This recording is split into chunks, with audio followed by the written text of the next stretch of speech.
Good morning, everybody. It is Monday, November 4th, 2024. This is a workshop meeting of the Commissioners of the City of Rehoboth Beach. We are live at the City Hall Commissioners Room, second floor. This is following the morning special meeting that started at 9 o'clock and ended a short while ago.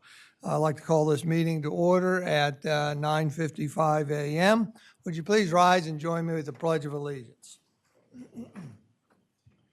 I pledge allegiance to the flag of the United States of America and to the republic for which it stands, one nation, under God, indivisible, with liberty and justice for all.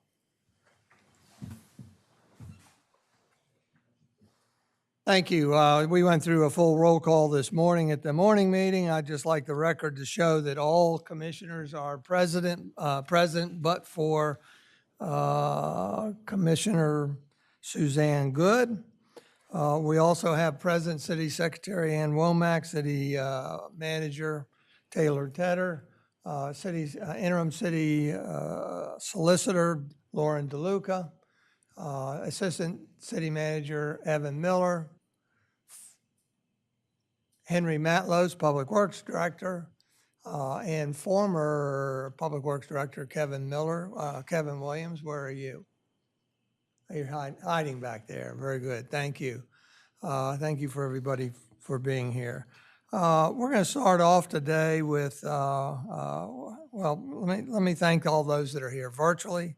Also thank you all that are here in person. As you know, we solicit feedback at old and new business with a 3-minute limit, one time per topic. We also have citizen comment at the end of the agenda for off-topic items at the end of the agenda, and that is also a 3-minute limit. With that, we're going to start off with a presentation of a proclamation recognizing Veterans Day, and we have two locals that are going to join us, Vice President Patrick Gossett, Kevin Williams, and David Diefendorfer.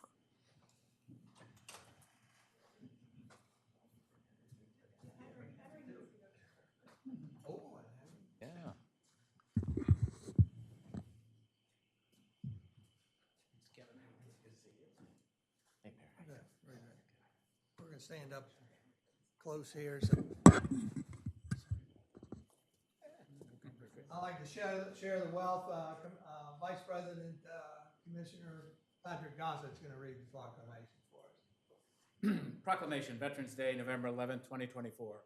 Whereas the contributions and sacrifices of the people who served in the armed forces have been vital in maintaining our freedoms and the way of life, and whereas millions of Americans have served in the armed forces of the United States during the past century, and whereas hundreds of thousands of Americans have given their lives while serving in the armed forces in the past century, and whereas our state is home to more than 58,000 veterans, 3,000 active duty military, 2,800 National Guard and Reserves, and their families, and whereas our veterans and brave and selfless individuals who, when duty called, willingly put themselves in harm's way to defend the lives and liberty of others, and whereas their abiding patriotism and enduring devotion to the ideas of which the United States is founded can never fail to inspire us, and whereas our veterans understand the important task before those American service members now keeping watch, and now therefore we, Mayor Stan Mills and Board Vice President Patrick Gossett, do hereby proclaim November 11, 2024 as Veterans Day, proclaim this 4th day of November 2024.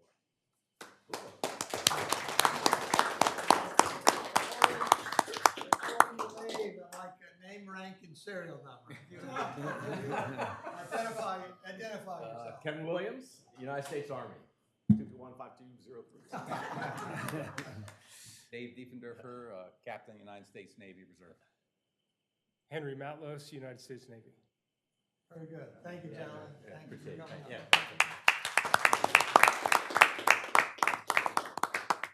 Don't forget Veterans Day. Exactly, sir.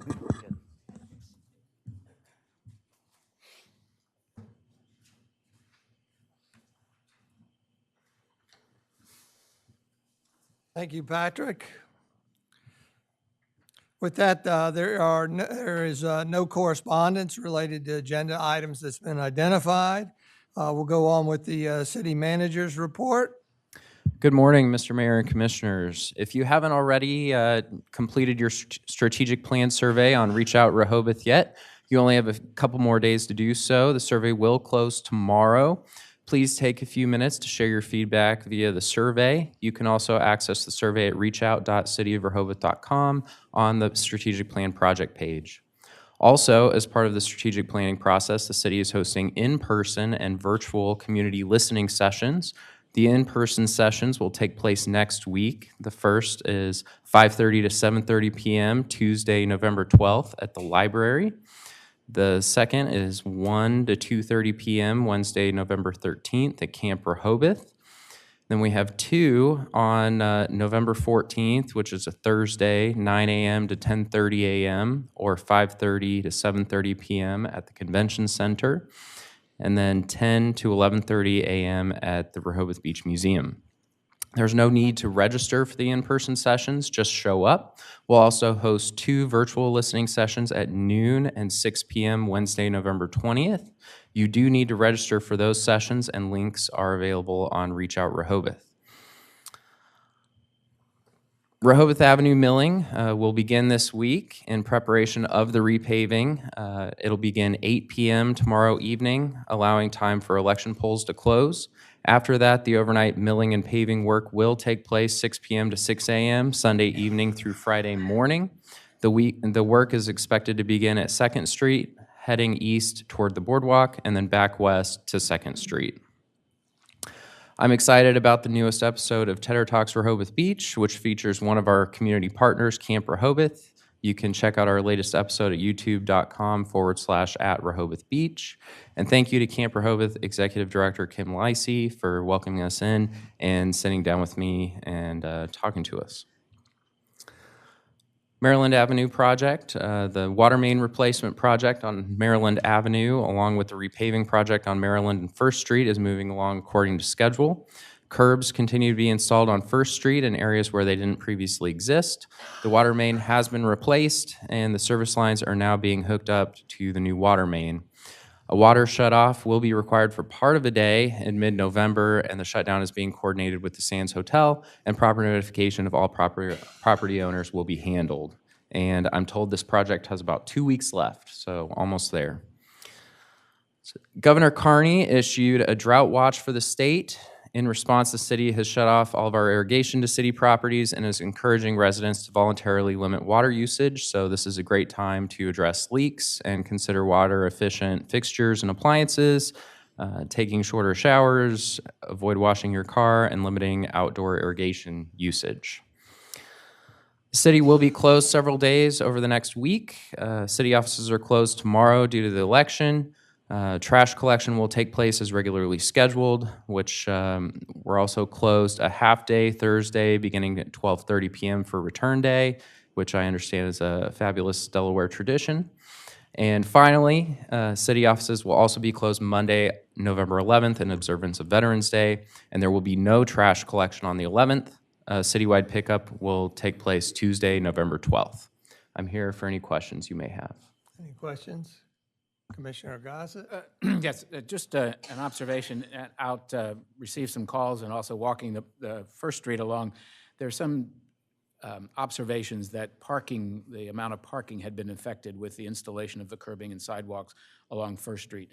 But after my inspection and talking with the project manager along the way, there seems to be absolutely no change in the width of the street or curbing.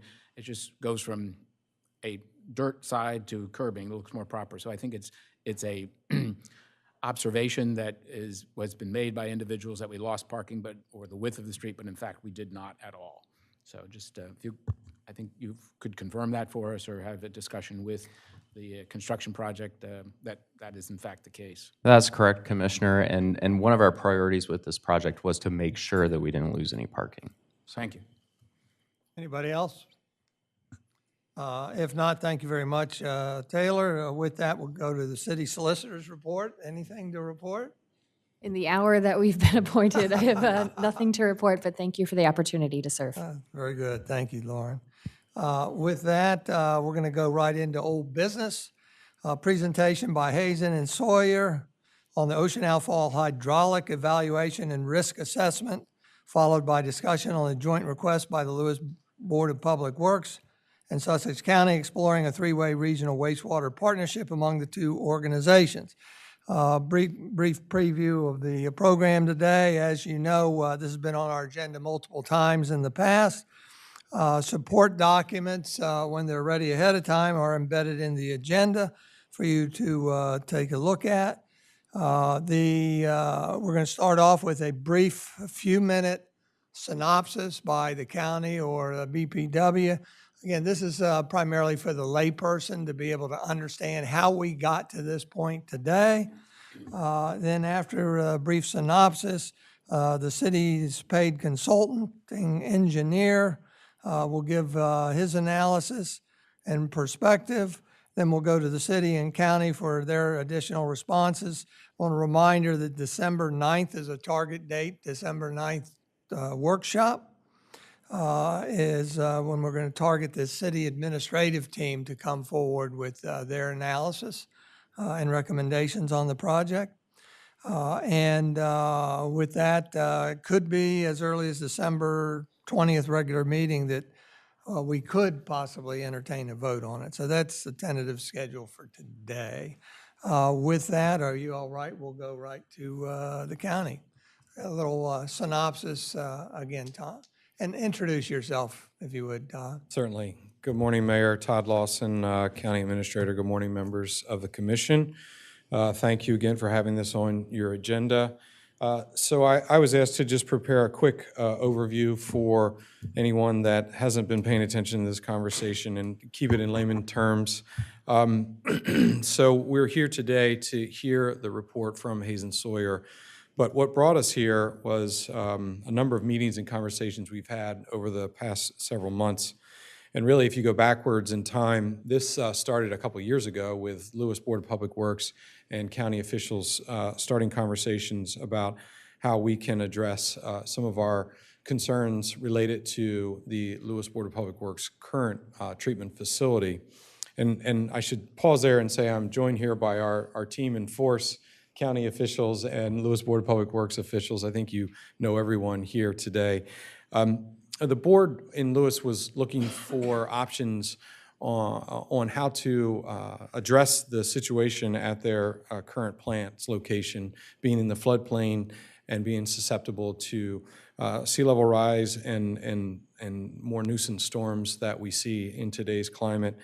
So they approached the county and we started those conversations, and over a number of workshops came up with the idea that we should study this issue further. We hired GHD to come up with options on what to do with the treatment plant in Lewes, and some of those options included hardening the facility at its current location, sending the flow to the county's Wolf Neck facility, and then treating it and sending it back to the outfall in the canal, or sending it to the Wolf Neck facility, treating it, and constructing a new ocean outfall at the Wolf Neck location and disposing of the county's and Lewis's water at that, in those means. It was at that point that we decided another option could be talking to the city of Rehoboth and exploring an option of sending the treated water to the city. That was because the county has an existing relationship with the city, obviously, being nearly 50-50 partners at the current treatment plant. And the Rehoboth Outfall has enough capacity to take additional flow. And after studying our options with Lewes BPW, connecting to Rehoboth's Outfall seemed to be more straightforward in the notion of time and permitting. So that brought us to July of this summer. We had our first presentation in front of the commission and explaining to you all the need for us to have this conversation and explore our options. And that's when we brought forward the concept of sending treated wastewater from our Wolf Neck facility to a connection point in the city, connecting to the city's force main, and then disposing of the treated effluent through the ocean outfall. For that connection, the county was willing to pay $20 million upon the successful permitting approvals that we'll need to have this in place. And then for that, we would make a connection point and send up to 5 million gallons per day of treated effluent. We will build a new facility at our Wolf Neck location that will take in both county and Lewes flow. We'll treat that water to the treatment level of treatment standards of current Rehoboth facility, and then dispose of it via the connection point out to the outfall. Through those conversations, I think we've been here 3 times now. This today makes 4. We are ultimately seeking a positive vote from the commission to codify this arrangement in legal terms, so that we know that this is something that you would consider and move forward with. Time is of the essence. We are compressed because we need to go and start studying the ocean modeling. We have a certain window that we have to do that, and we need to know that this is the approach we're going to take. And with that, we can begin that work and studying the ocean. I think we have to do it over a 2-year period. We'd like to start that in 2025. So in a nutshell, that's brought us to where we are today. We're looking for an up or down vote, or up or down position from the commission of whether or not you would entertain this arrangement. If the vote is positive, then we would put the lawyers and engineers to work and put the terms on paper and eventually codify something in writing. But in the meantime, we could get to work on studying what it's going to take to make this connection. So, any questions? Any questions so far? There'll be an opportunity later. If not, thank you very much, Todd. Thank you, Mayor. So who's going to introduce Hazen and Sawyer? Our Public Works Director, Henry Matlos, will. Henry, would you mind just articulating briefly that we have, I believe, our own engineer, but they work with the county, right? So how did we come to hire an engineering consultant? Sure. Mayor, Commissioners, after the July meeting, it was, since GHD is hired by both the county and us, they are the ones that are implementing the Phase 3B and are designing the Phase 4 of our wastewater treatment plant. And they also do a lot of work for the county. It was suggested that we hire an independent firm to give an analysis of the hydraulic analysis and engineering analysis of what of the proposal, and also take a look at the financial analysis to see if that makes sense based on the county's offer. So after that meeting, I contacted several people that I know, some back in California, to find out firms that could be, that could undertake this, that had the expertise, and spoke with several firms. And Hazen Sawyer has significant wastewater outfall experience. And so it was determined that they would be the best candidate to do this work. So we approached them. They came up with a proposal that was accepted. Thank you, Henry. Any questions so far? Thank you, Henry. Go ahead. Okay. And today we have Alex Lopez and Jeremy Hayes from Hazen and Sawyer. They're the two that are going to be presenting giving the presentation on their analysis. Thank you. And could you switch it over?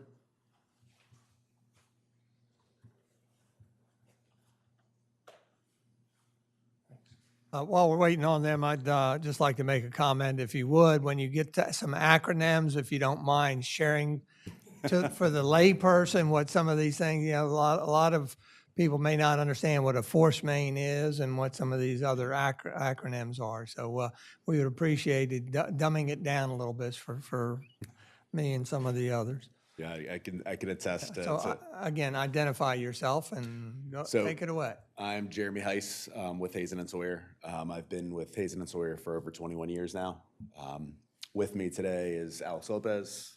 I've been with Hazen and Sawyer 16 years, I think now. So we just, start by saying thank you. We appreciate the opportunity to be involved in this project. So I know it's an important project for the county, for the city, and for Lewes. A little bit to tie into what Henry mentioned there, just to kind of some background on Hazen. We are a water-focused only firm. So these types of projects that we're talking about today are really the only type of business that we do. So solely focused on water projects. We have been in business since the early 1950s. So have been around for a long period of time and have been involved in projects such as this. So again, thank you for having us involved in the project. We've kind of tried to limit this presentation to 4 slides, focus really being on initially the hydraulic feasibility of the project and kind of assessing the hydraulics associated with the connections.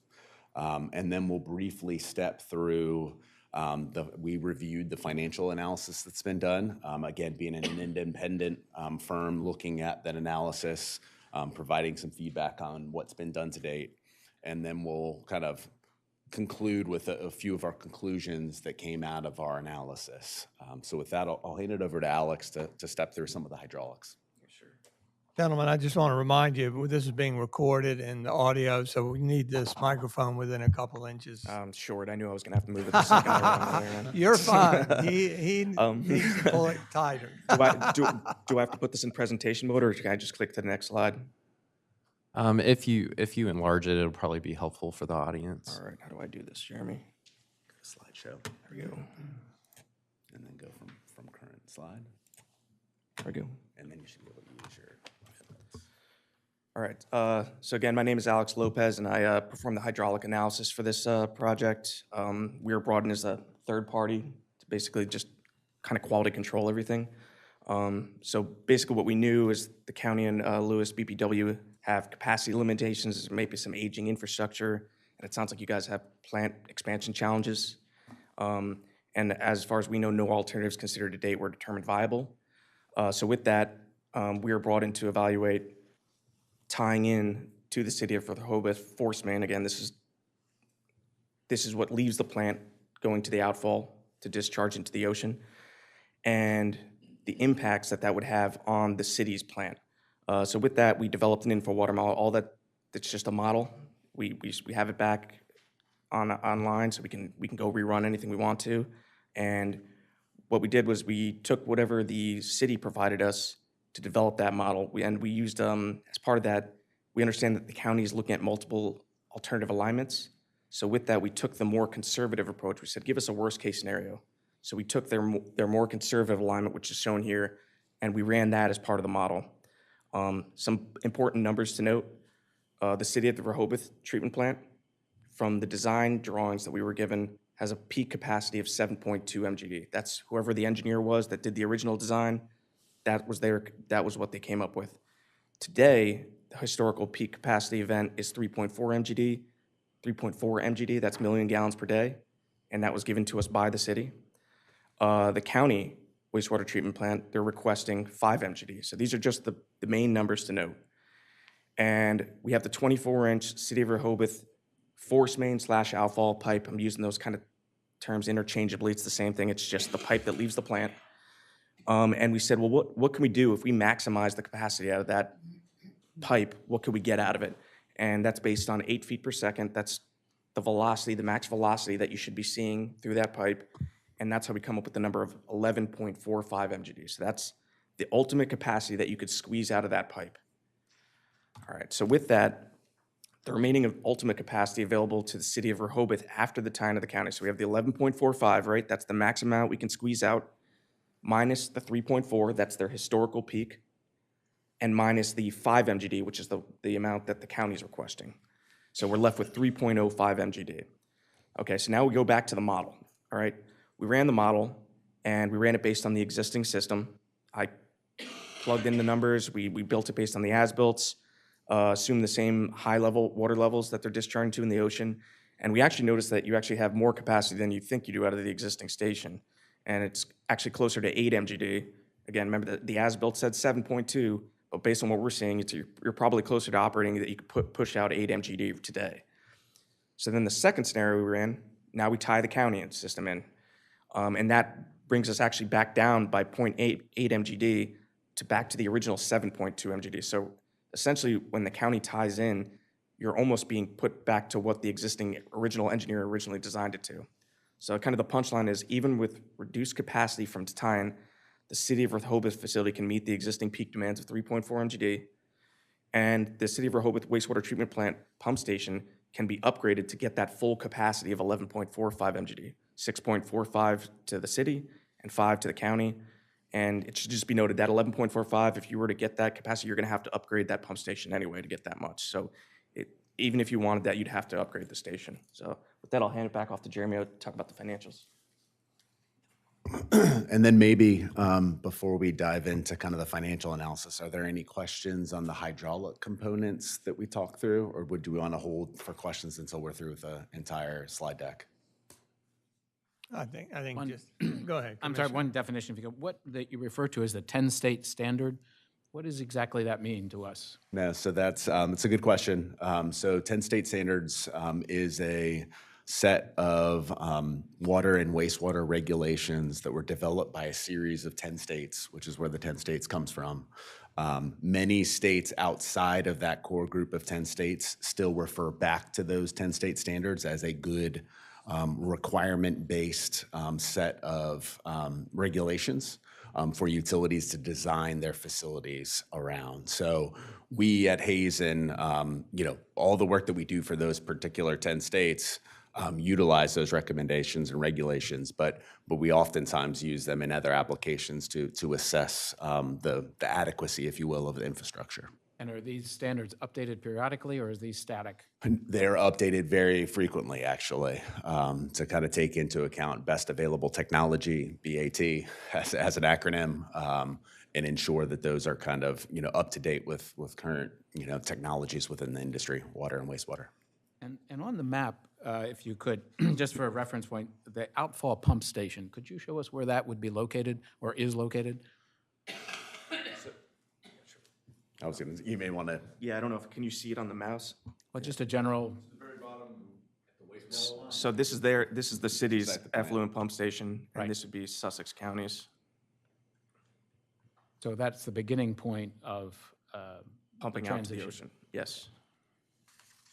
And a point to note in terms of the difference between outfall and force main. So force main is just what carries under pressure the wastewater effluent from the facility.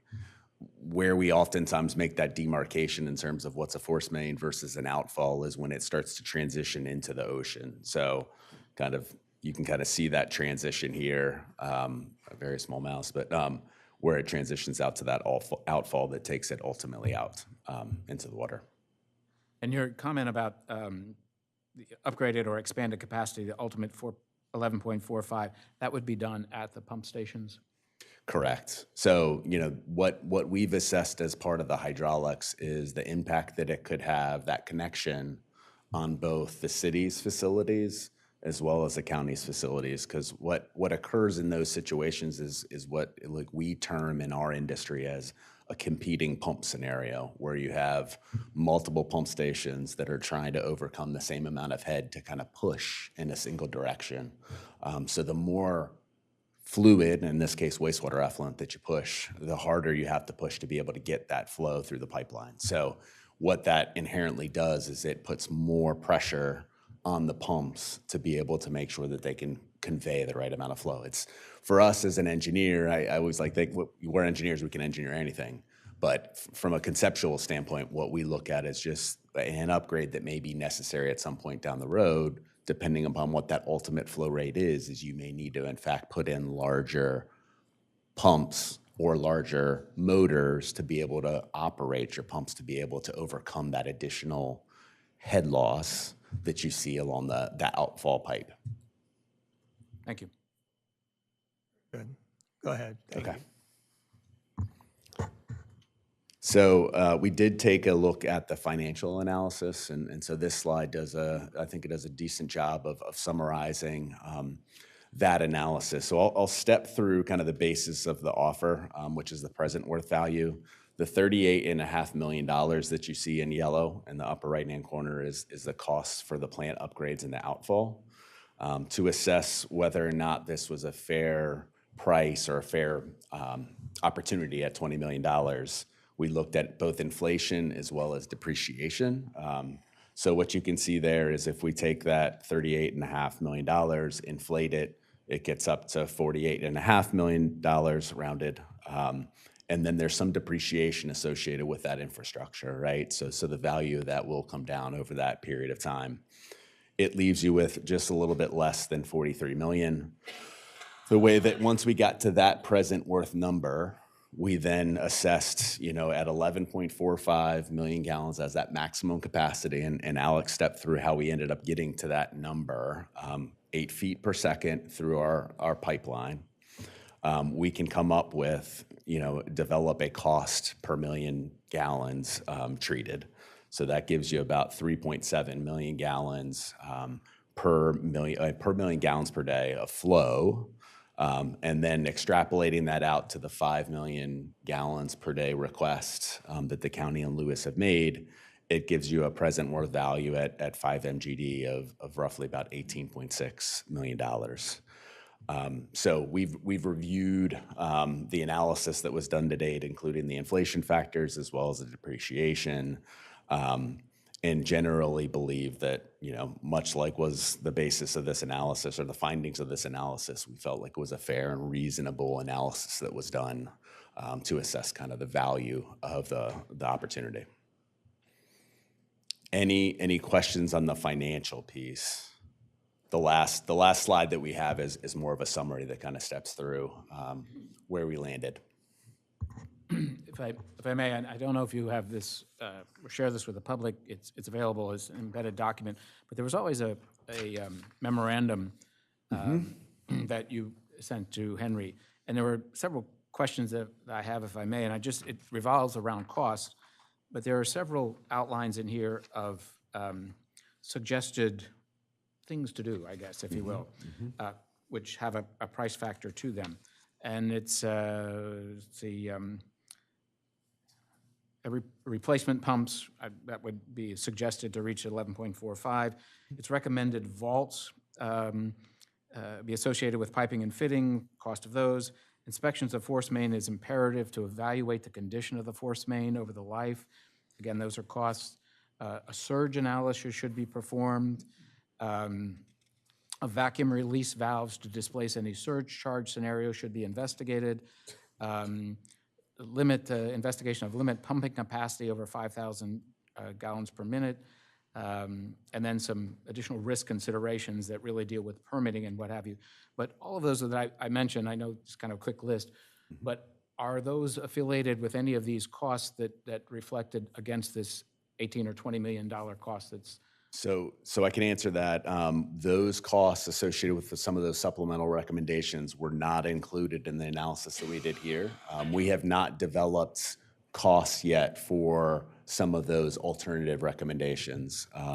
So what we have kind of discussed to this point in time is ultimately kind of focusing on the feasibility and viability of the option, and that, once you get to a certain point in time where that, viability and feasibility is agreed upon as all parties, more and investigation could be made in terms of what some of those additional costs are. And many of those are just based upon kind of our past experience in similar outfall projects where we've seen some benefit in terms of adding some of these additional features to an outfall design. So that would be another step if we wanted to pursue that, just to realize what costs we're really being exposed on.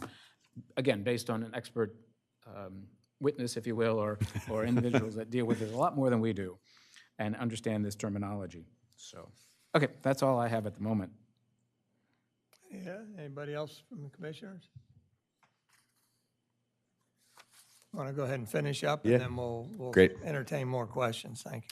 So in conclusion, one of our tasks was really assessing what some of the potential inherent risks are associated with making this connection.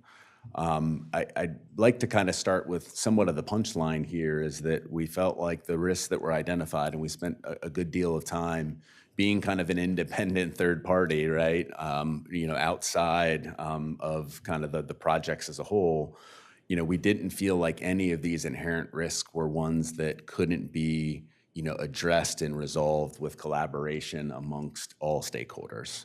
But those that we did identify as being things to be mindful of in terms of these discussions is future DNREC permit capacity limitations and working with the regulators in particular to ensure that, any permit capacities are addressed in collaboration with the stakeholders. Permit discharge limits, that's one of those things that you don't know what the future holds when it comes to technology and nutrients and reduction. We have current limits, but there is the potential that in the future those limits may need to come down further, but that would impact all stakeholders here to ensure that those limits, future limits, would need to be met. The City of Rehoboth Beach, master planning future growth potential, ensuring that there still is adequate capacity left over to allow for, some growth within the City of Rehoboth Beach where that's permitted. So making sure that that's available. Climatic impacts, and at least in the water industry, what we're most oftentimes referring to there are kind of the frequency and intensity of storms and the inherent impacts those may have on treatment facilities in terms of how they manage wastewater. And then ultimately, some of the operations and maintenance requirements associated with, the various infrastructures. But again, at least from the perspective of those risks, there were none that we felt like couldn't be managed and controlled in terms of discussion amongst the various stakeholders. County could tie in immediately without having a negative impact on the City of Rehoboth Beach's capacity to meet their existing peak demands, which is 3.4 MGD on a peak day. So if that 5 million gallons were to tie in tomorrow, it wouldn't have, based upon our hydraulic modeling that we did, it would not have a negative impact on the ability to meet those demands. A typo here, instead of county, it should say City of Rehoboth Beach should install VFDs to ensure limit flow to 7.2 MGD, which is the permitted capacity of the treatment facility. Obviously, if there was an expansion of permitted capacity, VFDs could ultimately, and by VFD, I mean that's a variable frequency drive. You install those on motors to allow you to kind of ramp flow up and down on your pumps. And then, as you alluded to in some of the findings that came out of our memorandum, we did identify a few additional design items that we think would be advantageous for all firms that are involved in the design to look at. Location for air vacuum and release valves. Those are needed for proper operation of pipelines to make sure that you're allowing air to leave and air to enter into pipelines when you have pumps starting and stopping. A surge analysis, also considered a transient analysis, is associated with when pumps kick off or on. There's an associated transient that may occur, so ensuring that you have the right facilities in place to make sure that you're not having damage to those pipelines. Calibrating the hydraulic model that was developed as a part of this analysis, and then to those potential future costs are some vault construction that would allow for pump testing, as well as allowing for water quality testing of the effluents before they merge and combine and get discharged into the water. And then that also allows you that ability to inspect those pipelines to ensure that their structural integrity remains intact over time. When you mentioned several times the City of Rehoboth Beach referencing growth, I just want to make sure that you're talking about City of Rehoboth Beach incorporated limits versus the 19971 Rehoboth Beach zip code area. There's considerable difference there. So what we have talked to Kevin and about has been up to maybe 400 hotel rooms and up to 60 single family homes, which just for analysis purposes, when we run those numbers from a future sewer flow perspective, it equates to roughly under 100,000 gallons per day of flow, so not a substantial increase in flow. You're talking about what comes from treatment plants, so we'll be doing these, or should be everything from the treatment plant. Not this one. at least at this juncture, what we've been identifying as potential additional that would come through this outfall pipe is that growth would happen in City of Rehoboth Beach. And then obviously whatever growth there is that's associated with the 5 million gallons coming from Suffolk County and Are there any Lewes. further questions by the commissioners before I go to the? 400 hotel rooms and how many single-family homes? Up to 60. I had a question. Commissioner Markert? Is there any, with the advent of potential sea level rise, does that how does that impact or is there any impact with regard to that and the capacity of the outflow pipe or the diffuser or any of that other kind of stuff? I mean, is like there an increased pressure as a result of, I'm just curious of what that would manifest. Yeah, we have not assessed that ourselves. I'm assuming GHD, who's helping the county in the city, would be looking at that. And in our past experience, having worked on similar outfall projects, that increase, that climactic increase in sea level rise is largely somewhat negligible when compared to how much energy and pressure you're putting out from your actual treatment I'm thinking facility. about the pump capacity or the pump performance would have to be evaluated as far as that goes. Correct. Right, okay. But again, we'd anticipate that impact would be fairly nominal, just given that it would, sea level rise will rise, but it's not going to have as much of an impact on the pumps. Okay. Thank you. Anybody else up here? Maybe a follow-up question. Go ahead. With regard to what the approval that we have with the state in order to operate it, and that's the 7 million number or some 7 and change.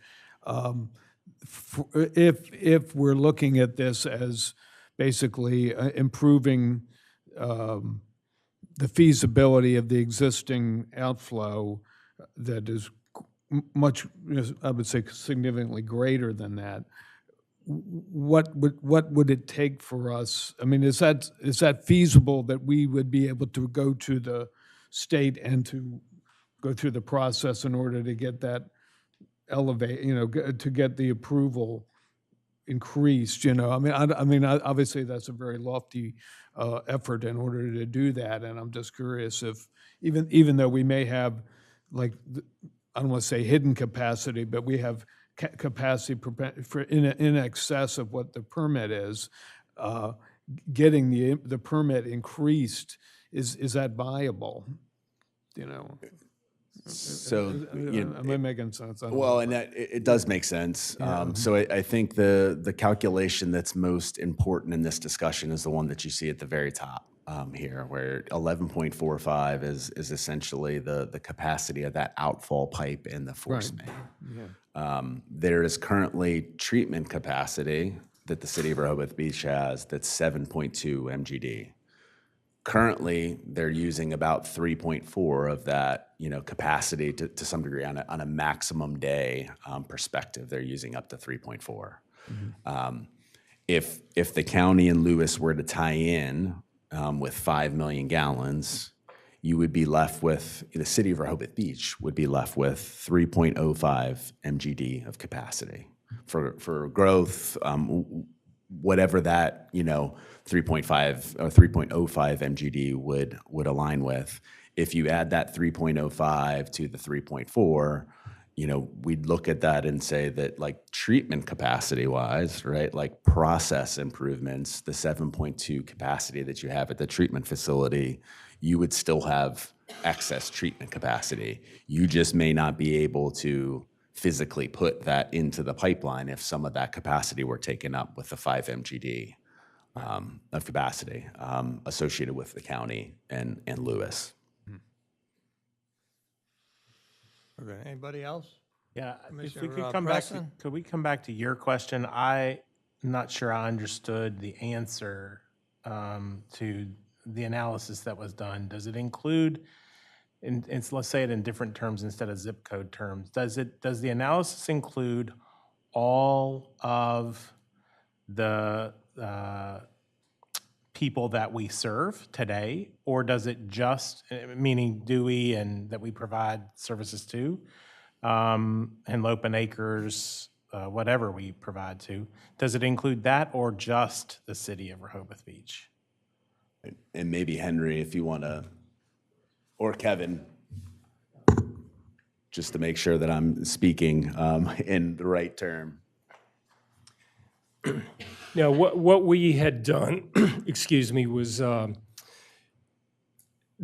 we figure the 400 hotel rooms and 60 residential was more for just the city of Rehoboth.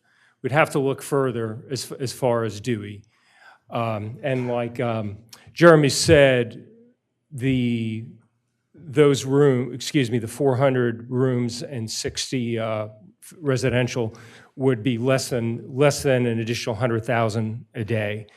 The most we've ever seen at our plant thus far has been 3.2 million gallons a day. So I think your question that you're asking is, are we taking into account all of the areas that the city currently serves? Yeah, go ahead. Yes, or unless we're intending. Just one other quick point. Let me make mine first, please. Sure. Unless we're intending to not serve those, we should have that complete analysis, right? So in accordance with our existing agreement, the county is capped at, they have an agreement to provide them with 42% of our design flow. So they, you could put 100 high-rises in Dewey. They can't send that to us in accordance with the existing agreement. So we only looked at, what was within our growth area because they're restricted already. They can't decide to pump a bunch of stuff to us that exceeds that existing capacity. So again, they could develop Dewey all they want. We don't have to let them send that to us. And that includes, so you said Dewey specifically, is that everything? I'm just trying to get at, are we looking at everything that we? It does not include, I would say it does not include North Shores or Henlopen Acres, but. Okay. So the way that it's structured right now, there's City of Rehoboth Beach incorporated customers, and then the only other place that we directly serve is North Shores, and then we have the interconnect with Henlopen Acres. Everything else is sent through the county, so Dewey Beach, all of the development on Route 1 that we serve, it's technically through the county. Okay. Right, and they're allocated 42% of our design capacity. They have the option of going to 48 at some point in time if they want to, but that 52 they can't exceed that. So okay, so learning new information, so that it's 42, they could go to 48. Does the analysis contemplate the 48? I'm just trying to get at, are we seeing the complete picture? And it's a yes or no answer, really. Yes. I would say yes. Well, it sounds like to me the answer is no. If they have an option to increase from 42 to 48, that would affect the analysis. If we're not including North Shores and Henlopen Acres, because we're not completing the analysis. So that 42 or 48 is part of that 3.4 permitted capacity right now. So that number hasn't changed, whether it's. Okay. Yeah. So it's part of that 3.4. Okay. Right and now even they get though 42%. Henlopen Acres and North Shores may be de minimis, Correct. it still should be part of the analysis. Okay. So if it's all right, I'd like to go to the public, and then after the public, I'd like to offer the county and the BPW the opportunity to specifically address Hazen and Sawyer. And then after that, we'll come back to the city administration and the county to respond to perhaps questions from the previous meeting, et cetera. So are there any members of the public that would like to ask questions or speak or comment? Oh, I'm looking at you, Sam. Address everything up here, if you would, so that we can. Sam Cooper, 13 Newcastle Street. And this is kind of interim because the discussion's going on. Commissioner Preston, my experience is, Rehoboth, the whole area, the sewer treatment, is built out. It's, the growth is going to be negligible compared to what is here. The city, in my view, could gain, and this is not a criticism, it's a fact, I think. Any increase in flow that we would need which we have it within the plant, could be easily gotten by I&I controls, inflow and infiltration. We have a leaky system when it comes to the manholes and stuff. If we tightened that up, we would take out quite a bit of flow from the system. I have no concern whatsoever that the outfall can handle anything that we will treat at our wastewater treatment plant, plus their 5 million gallons a day. I had a question for Hans, I guess. You're going to have a lagoon, you're going to have storage for effluent. How big?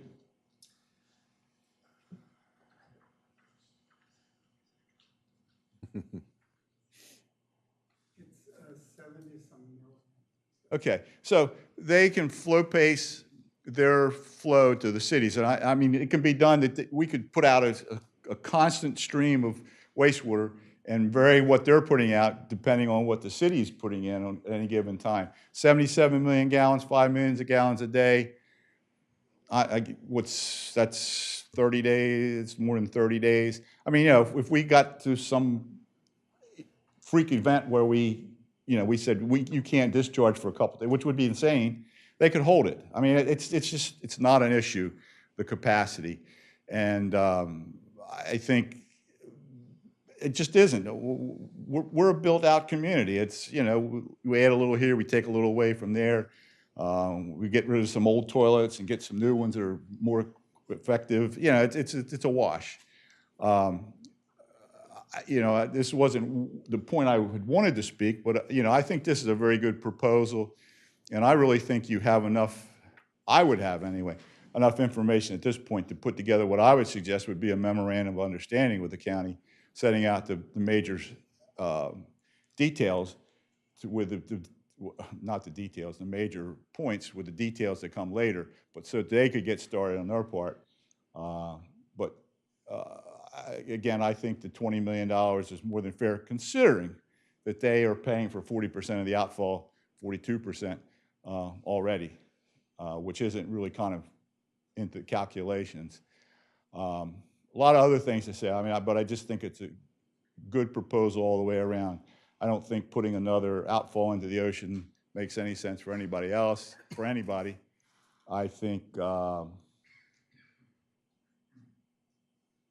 it's a good economic proposal for everybody. I mean, the county's is going to be spending the money anyway. Why not put it to work in Rehoboth than building a redundant outfall or something that's has the same, you end up at the same place. Thank you, Sam. Thank you. Thank you. Any other members of the public like to comment? David?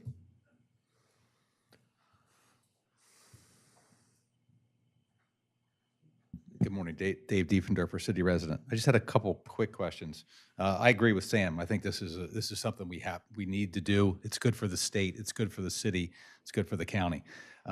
You talked about overcoming the head loss when you brought the extra pumps in.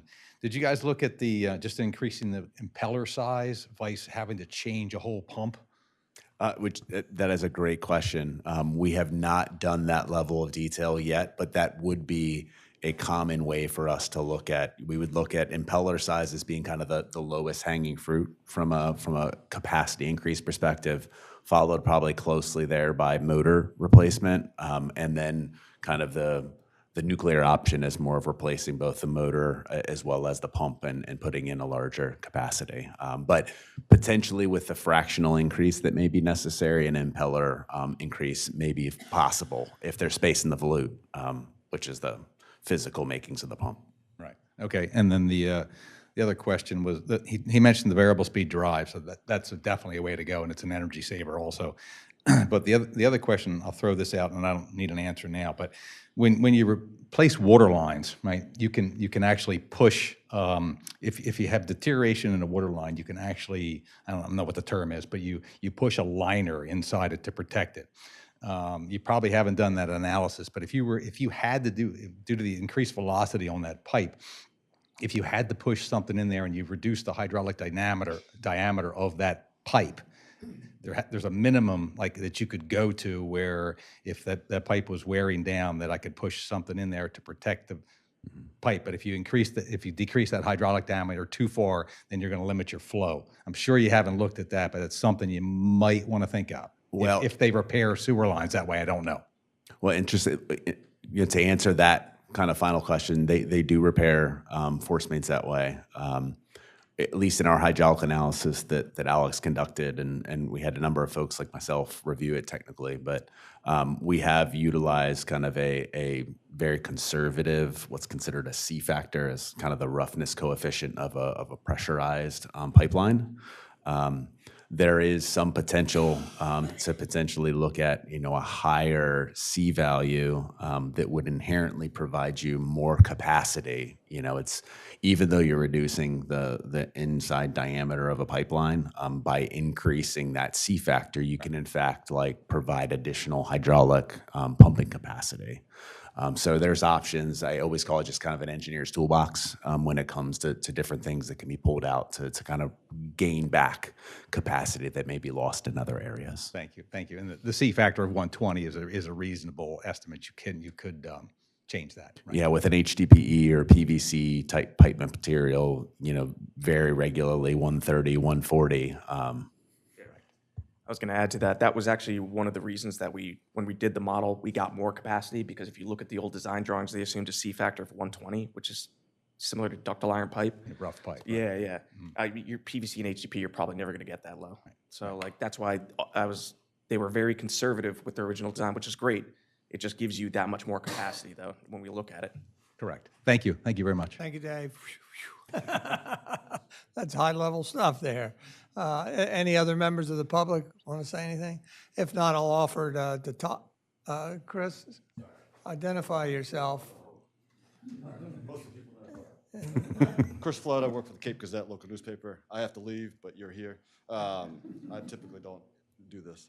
Was there any analysis done related to how basically, for lack of a better phrase, the cloud at the end will diffuse with 5 million extra gallons of water? We at Hazen have not evaluated that yet.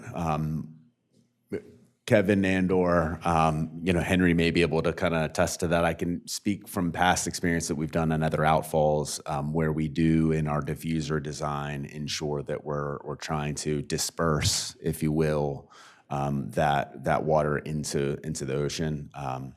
It's also important to note that the effluent from a wastewater treatment plant is, in fact, obviously not drinkable, not potable, but is very, very clean. So we don't normally see, upon implementation of an outfall, plumes and such at the outfall location itself. Todd, do you have any questions specifically for Hazen and Sawyer? That'd be fine. Any further questions up here? Alrighty.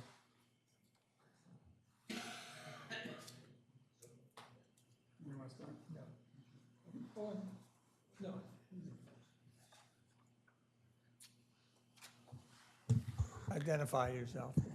Mayor, Commissioners, Hans Medlors, Sussex County Engineer, retired. So two comments. There is a dispersion model for the force main for the Rehoboth Beach, and there's also a dispersion model for the one at South Coastal. We've updated. I've been involved in both of these, so I'm familiar with the dispersion modeling. And we would redo that one, and just what it does, it establishes the distance it takes to reach ambient background conditions, and that's what these models do. They're very common. Also, I'm very familiar with transient analysis. One of my study areas, I have significant expertise in this. Any transient analysis would be part of the final design. As a matter of fact, we updated the transient analysis at South Coastal when we updated the pump station there. So it's a standard design feature which we do at every final design. I want to make a couple of points specifically to Hazen and Sawyer's recommendations. First, let me just step 2 steps back. The state of Delaware adopted 10 state standards. They're not part of the 10 states, but the DNRC adopted the regulations. So that's why all the designs in Delaware are based on that. So looking at this here, right now you have what's called a point of compliance. The treatment plant effluent point of compliance is not the force main, it's not Deauville Beach, it's not the diffuser. It is at the treatment plant. That's where the permits are written about, because there is no physical or chemical change to the water once it enters the pipeline. So that's why, keep in mind, your permit has a point of compliance. Any future Lewes Board of Public Works / Sussex County permit will have a point of compliance. And it is not the tie-in point, it's not Deauville, and it's not the ocean. So just put that in there. That's just fact. That's DENREC permitting. That's EPA permitting facts. So do I feel that it is interesting to have sampling points? Yeah, by all means. We should have sampling points, but they are not for compliance sampling. They're just more like for sampling, which relies to, hey, let's prove that there's no change in water quality because it's physically not possible. So we might as well do some sampling. Secondly, and that's a very important point, we brought that up, and thank you, former Mayor Cooper, for bringing this up. Currently, you have no bypass capabilities. You have what we call hydraulic residence time in the treatment plant. Once you exceed that, and it's measured in hours, as a matter of fact, in very few hours, once you exceed that, it's going to go somewhere. It's either going to come out your manholes or it's going in the canal, one of the two. It's not going anywhere else. So if we make this connection in such a way that it gives you the ability, that's the City of Rehoboth Beach treatment plant, the ability to discharge into the lagoon Mayor Cooper mentioned. That's a capability you don't have today. So that is a very good point to make. But bypass today, non-existent. Bypass in the future, possible. Can it be included in design? We always offered we would include it in the design. I'm very glad Hazen and Sawyer came up with, hey guys, you should consider this. That was always part of the offer. So let's just make sure that we all understand what we have today and what we don't. Inspection of your pipeline. Remember, you have a few hours, literally a couple hours, to get in this pipe. You ain't getting into it today. Absolutely not. There's no way, unless you overflow somewhere, you're not getting in the pipe. So to have inspection in the future is possible. But again, you need bypassing in order to get into the pipe. So something you don't have today, but you're going to have in the future if we work together. Big point to make. Thank you to Hazen to make the point. So last not least, very interesting point about lining. The capacity of 11.5 is based not on a weighted average. It's based on the most restrictive pipe diameter in the system. There's only a couple of people in this room who know what I'm talking about. When you really do the analysis based on weighted diameters, you would use all different diameters in the system. There's actually 3 different diameters in the system. The analysis of 11.45 is made on the smallest diameter in that series. I've run a couple other ones based on the weighted. The weighted brings you over 12. This is the lowest possible based on the smallest diameter. So all interesting points. Again, it brings you all back to, we, the county and the Lewes Board of Public Works, put an offer on the table which not only gives you financial possibilities, it also gives you technical opportunities you don't have today. I rest my case with that. Mayor? Thank you, Hans. Any questions? Anything else, Todd? Yes, sir. And Tom? Identify yourself, Tom. Hi, I'm Tom Panetta, President of the Lewes Board of Public Works. I first want to thank Hazen and Associates and Eric and Jeremy. I think they did a phenomenal review, given the short time they were given, of a very complex situation. I just wanted to point out some of the high points that I got from that. And I think it's been reiterated several times, but just in a bulletized manner. The 7.2 design is more than twice what the total capacity that, or peak capacity is that you're putting out now. So unless the Rehoboth Beach ethanol community grew by 2 times, you would never get to that limit. So all the cost analysis and everything was based on a larger number than what reality is. Excuse me, I have got to go to my cheat sheets. And one of the things, just to reiterate from the prior discussions we've all had, our cheapest option at the Lewes, Sussex County level is to go back to pumping to our discharge in the canal. We would prefer to spend more money to get out of the canal, but the $20 million offer on the table is more expensive than our backup option.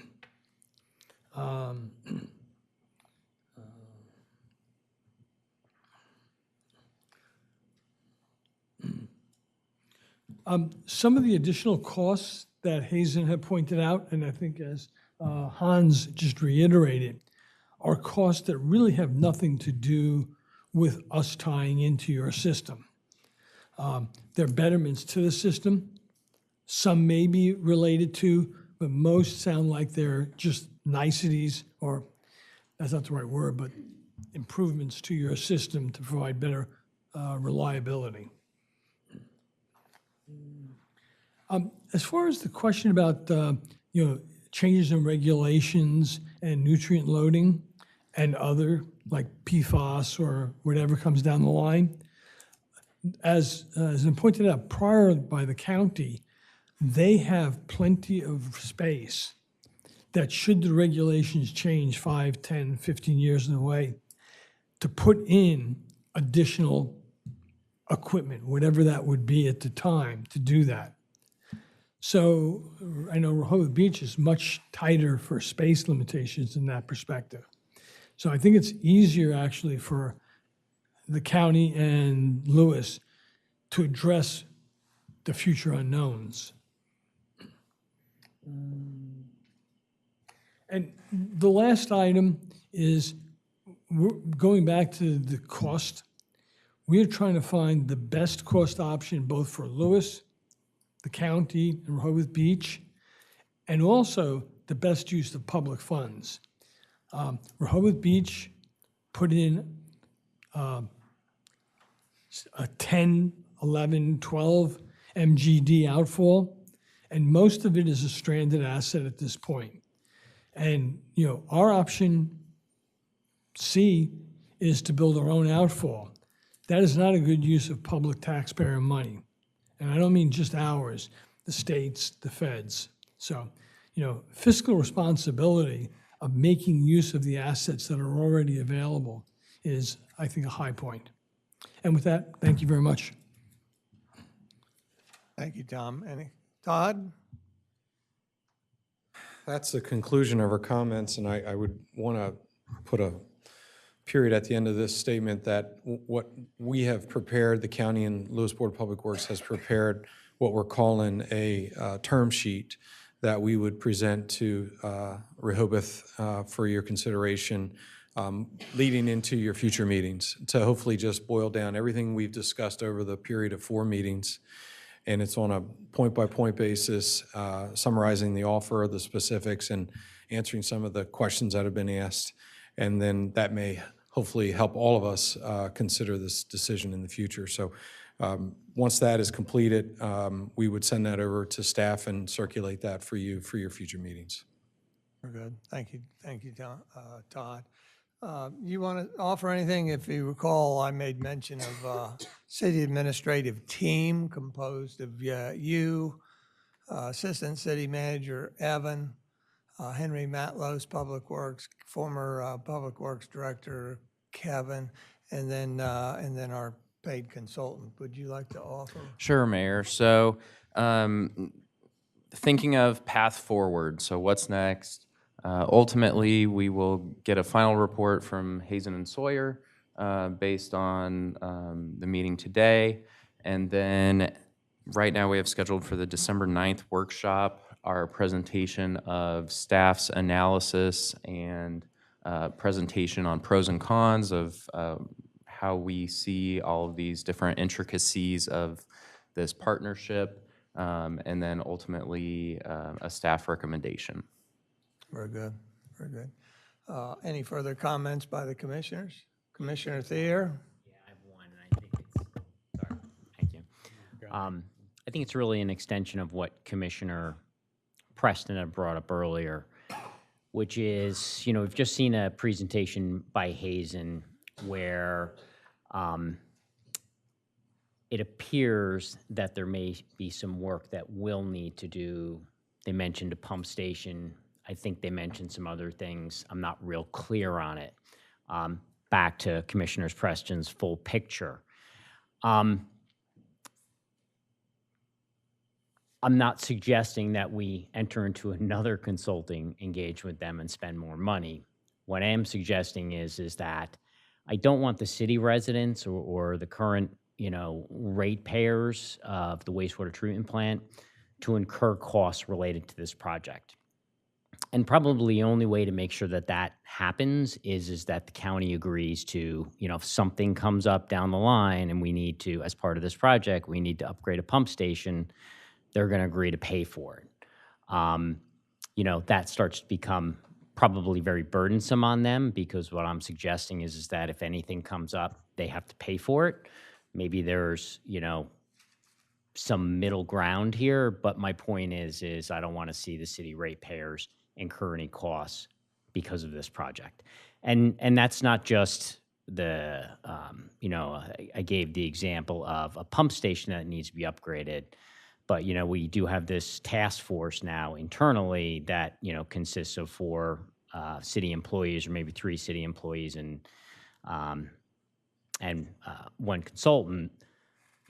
What happens going forward, right? I mean, if we're using city resources, that's a cost. So again, I just don't want our ratepayers to be incurring any costs related to this project. Yeah, that's definitely something we can address in the analysis. Hans, you want a last word, maybe? Thank you, Mayor. May I remind everybody in the room that the county is a ratepayer. We pay over 50% of the operation and maintenance. We are very much interested in the same points you're interested in. Also, allow me to say, over many, many years, 40+ years of doing this business, you don't want to install capacity above and beyond your reasonable foreseeable needs. Because what it does, it drives up your operational expense today for no benefit. It actually wears your equipment out before you ever see the capacity.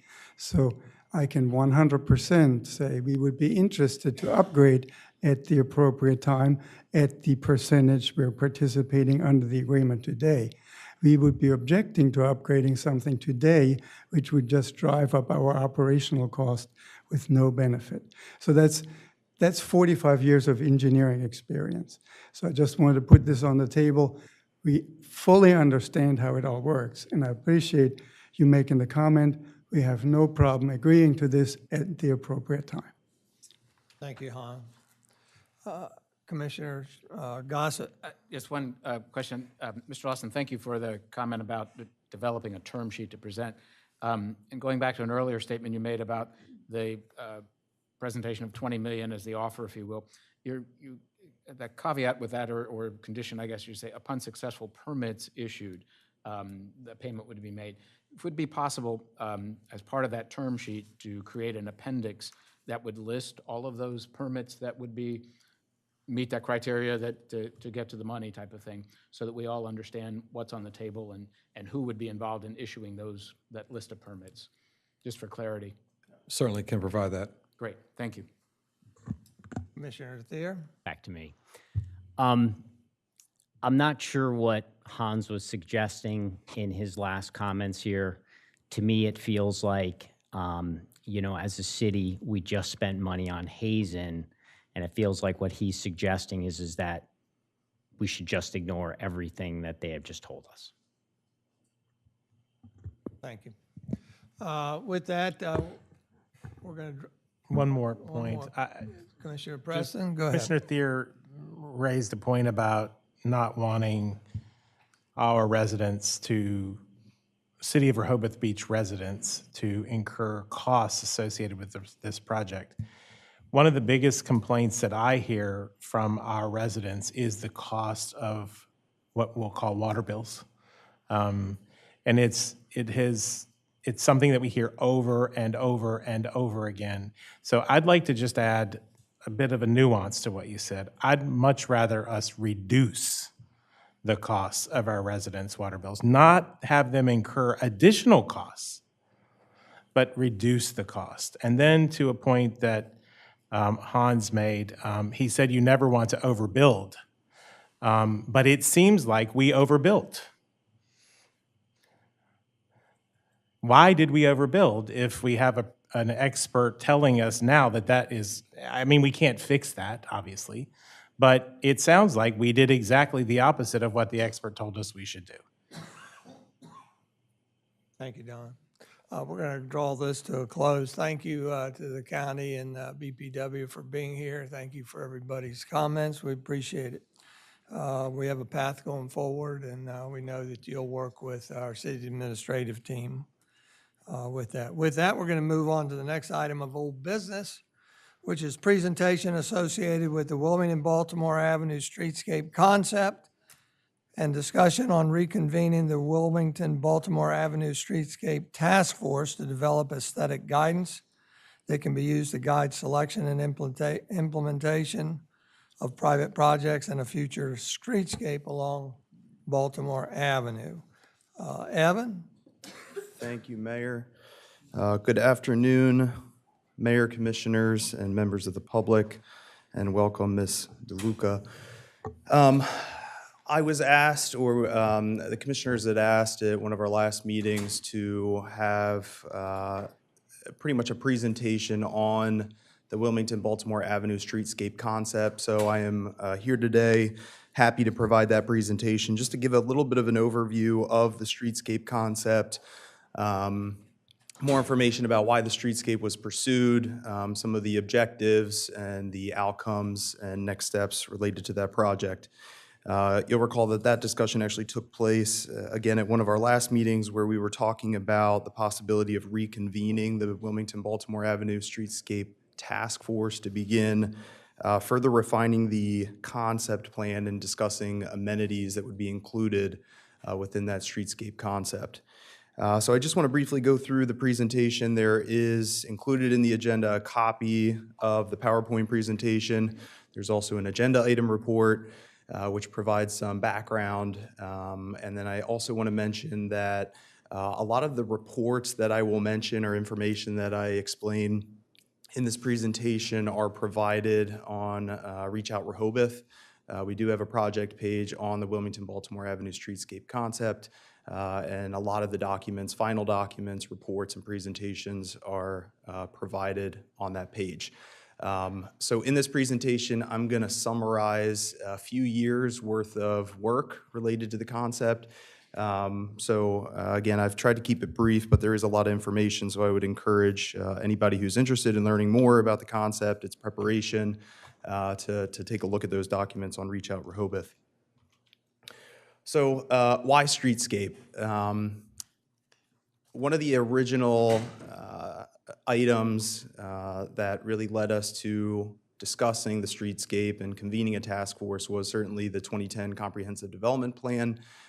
In there, item 8.311 is the city operational and enforcement actions for commercial revitalization. And Part B talks about how the city should study how to physically upgrade the first two blocks of Baltimore and Wilmington Avenues and First Street to improve their commercial viability, safety, ambiance, and access by pedestrians to Rehoboth Avenue. It also further says that it should also include the creation of a design image that would describe an architectural character for each block and use that as a source of ideas when individual properties are being modified. The CDP also makes mention that Wilmington and Baltimore Avenue should be looked at and given the same care that was put into the Rehoboth Avenue streetscape, that same care and attention should be put into Baltimore and Wilmington Avenues. So that was one of the reasons why we pursued the streetscape concept. The second item is the existing conditions, and the next slide goes into the existing conditions, so I'll talk about that in the next slide. And then finally, while this was not a component of why the streetscape task force and concept was originally prepared, I do just want to mention that there is mention of streetscape initiatives in the 2020 Comprehensive Development Plan, specifically Chapter 6, Transportation and Infrastructure, goal number 5. Again, just to continue with beautification and streetscape initiatives while balancing the need to replace aging infrastructure and continue routine maintenance. So there are a couple slides in here that I've actually borrowed from previous task force presentations. I'll talk a little bit about the Rossi Group and DelDOT and their partnership in this project. But this was a slide that I'm recirculating that addresses the existing conditions on Baltimore and Wilmington Avenues. So just quickly going through here, under the existing conditions, the crosswalks are in poor condition. In this image, you can see that we actually have cracks in the pavement running through the crosswalks. And additionally, the ramps and curbs are in need of upgrades. I believe we have some curb ramps that actually don't have any detectable warning surfaces. And then just taking into consideration grade and slope and things like that, some of these ramps do need to be replaced. Next is the physical and visual connection with the boardwalk and how it's currently pretty limited. This was a serious objective of the task force, and that was how do we encourage visitors who are on the boardwalk or are on Baltimore Wilmington Avenues to either walk up Baltimore, walk up Wilmington, or walk from Baltimore Wilmington down to the boardwalk. I'll never forget, I think it was my second year here, I had somebody stop in the middle of the street. It was a visitor. It was on the first block of Baltimore, and they asked me where the boardwalk was. So that's been something that's really struck, with me and something that I remember. So the physical visual connection, again, with the boardwalk. Moving to the right, parking dimensions are less than standard. So this was one of the things that the task force and the concept addressed, was trying to establish minimum recommendations for parking dimensions. And certainly we referenced DelDOT's guidance and their manuals that they make available when establishing those minimums. Unfortunately, as we talked a little bit about earlier, we are addressing some of the parking dimensions as part of the resurfacing project that's going on First Street, but certainly there's a lot of room for improvement there. And then, as we all know, anybody who bikes, bikes have to compete with motor vehicles and narrow travel lanes. That's on First Street, Baltimore, and certainly areas of Wilmington as well. Moving to the bottom on the left, sidewalks are in poor condition, so this is a result of a little bit of the elevation, but certainly changes in grade.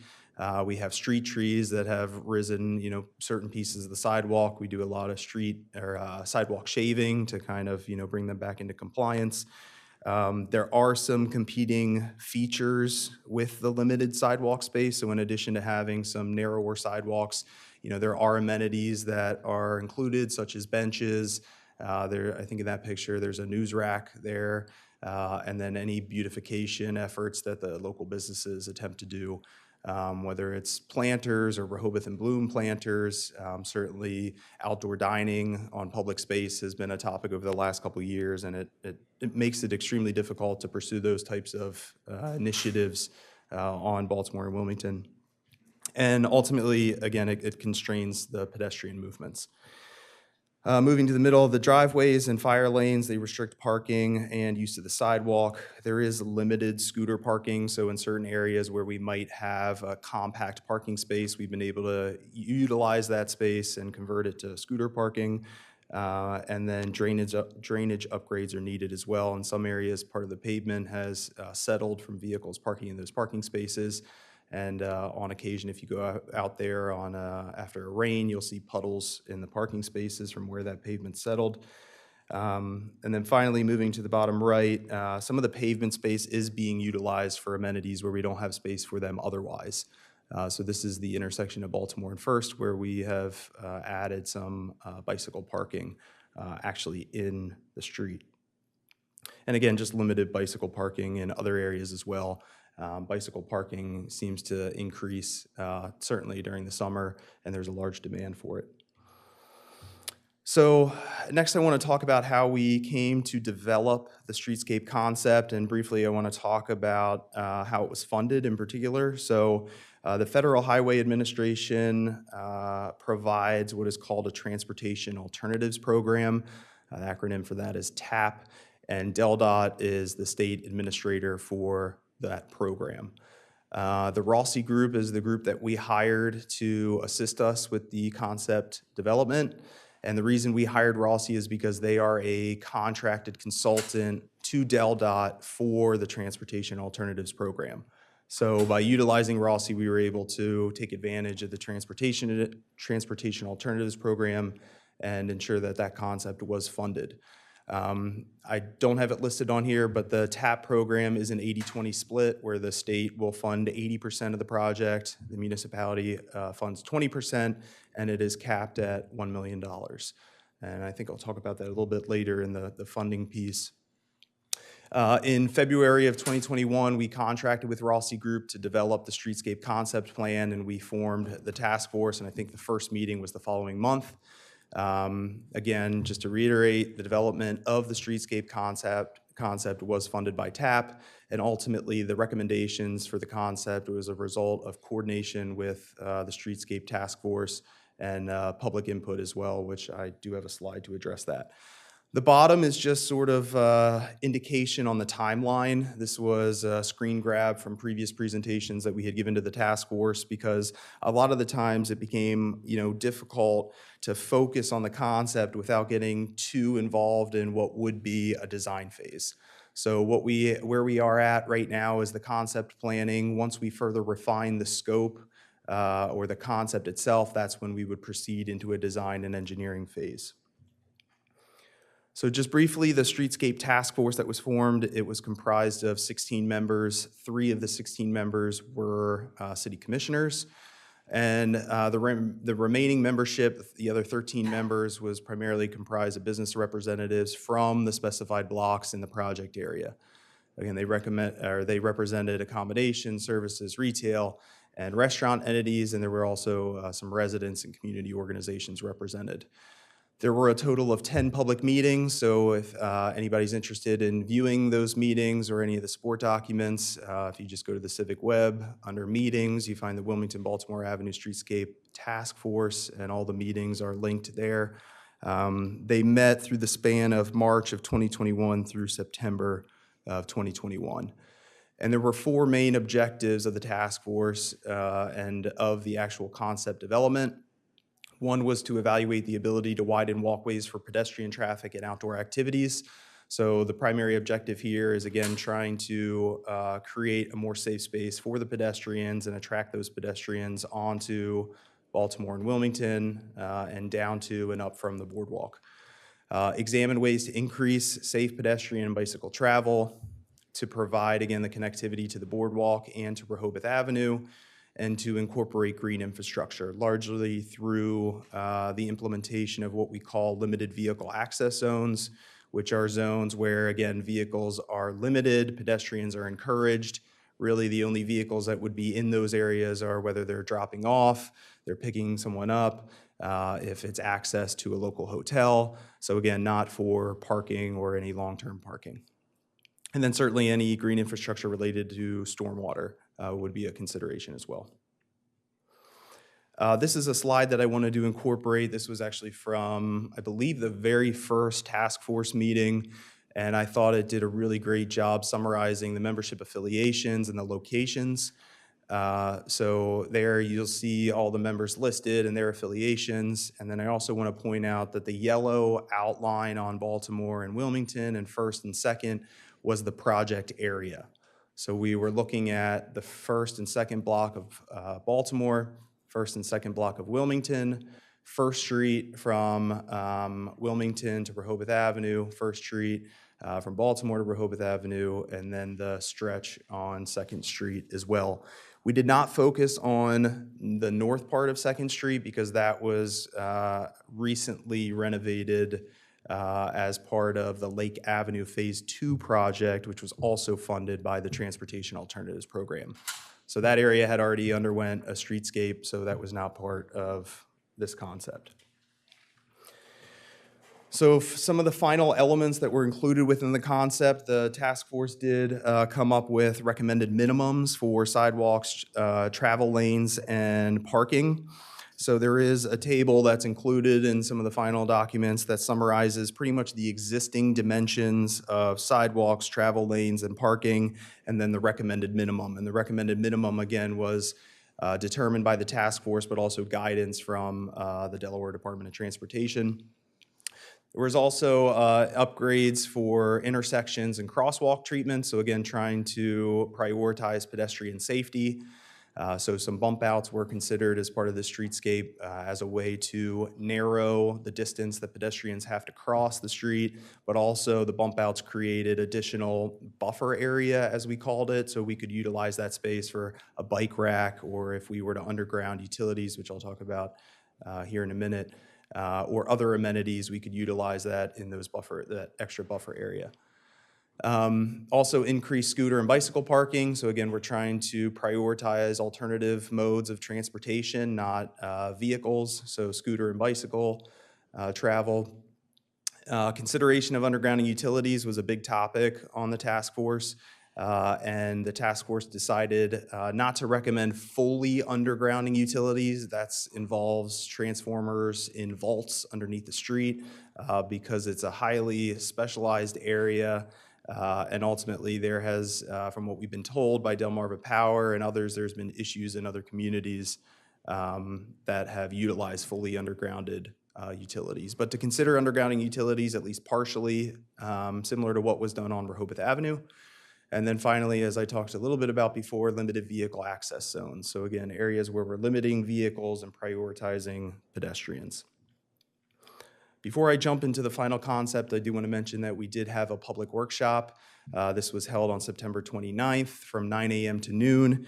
It was advertised through the Delaware Department of Transportation, our website, direct mailings, and media coverage.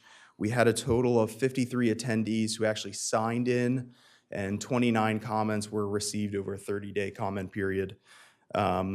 The main concerns, I just want to highlight the first three, would be any reference to the Baltimore Avenue Beach Patrol facility. So at the time that we were pursuing the concept, we had the Beach Patrol facility being designed by DBF, and so that's why they said outside the study scope. Because again, that was a separate project being designed from a separate group. But nonetheless, there were some concerns about visibility, view shed, size and scale of the building. So we had a total of 14 comments, and in the parentheses there, you'll see the number of comments that related to those concerns.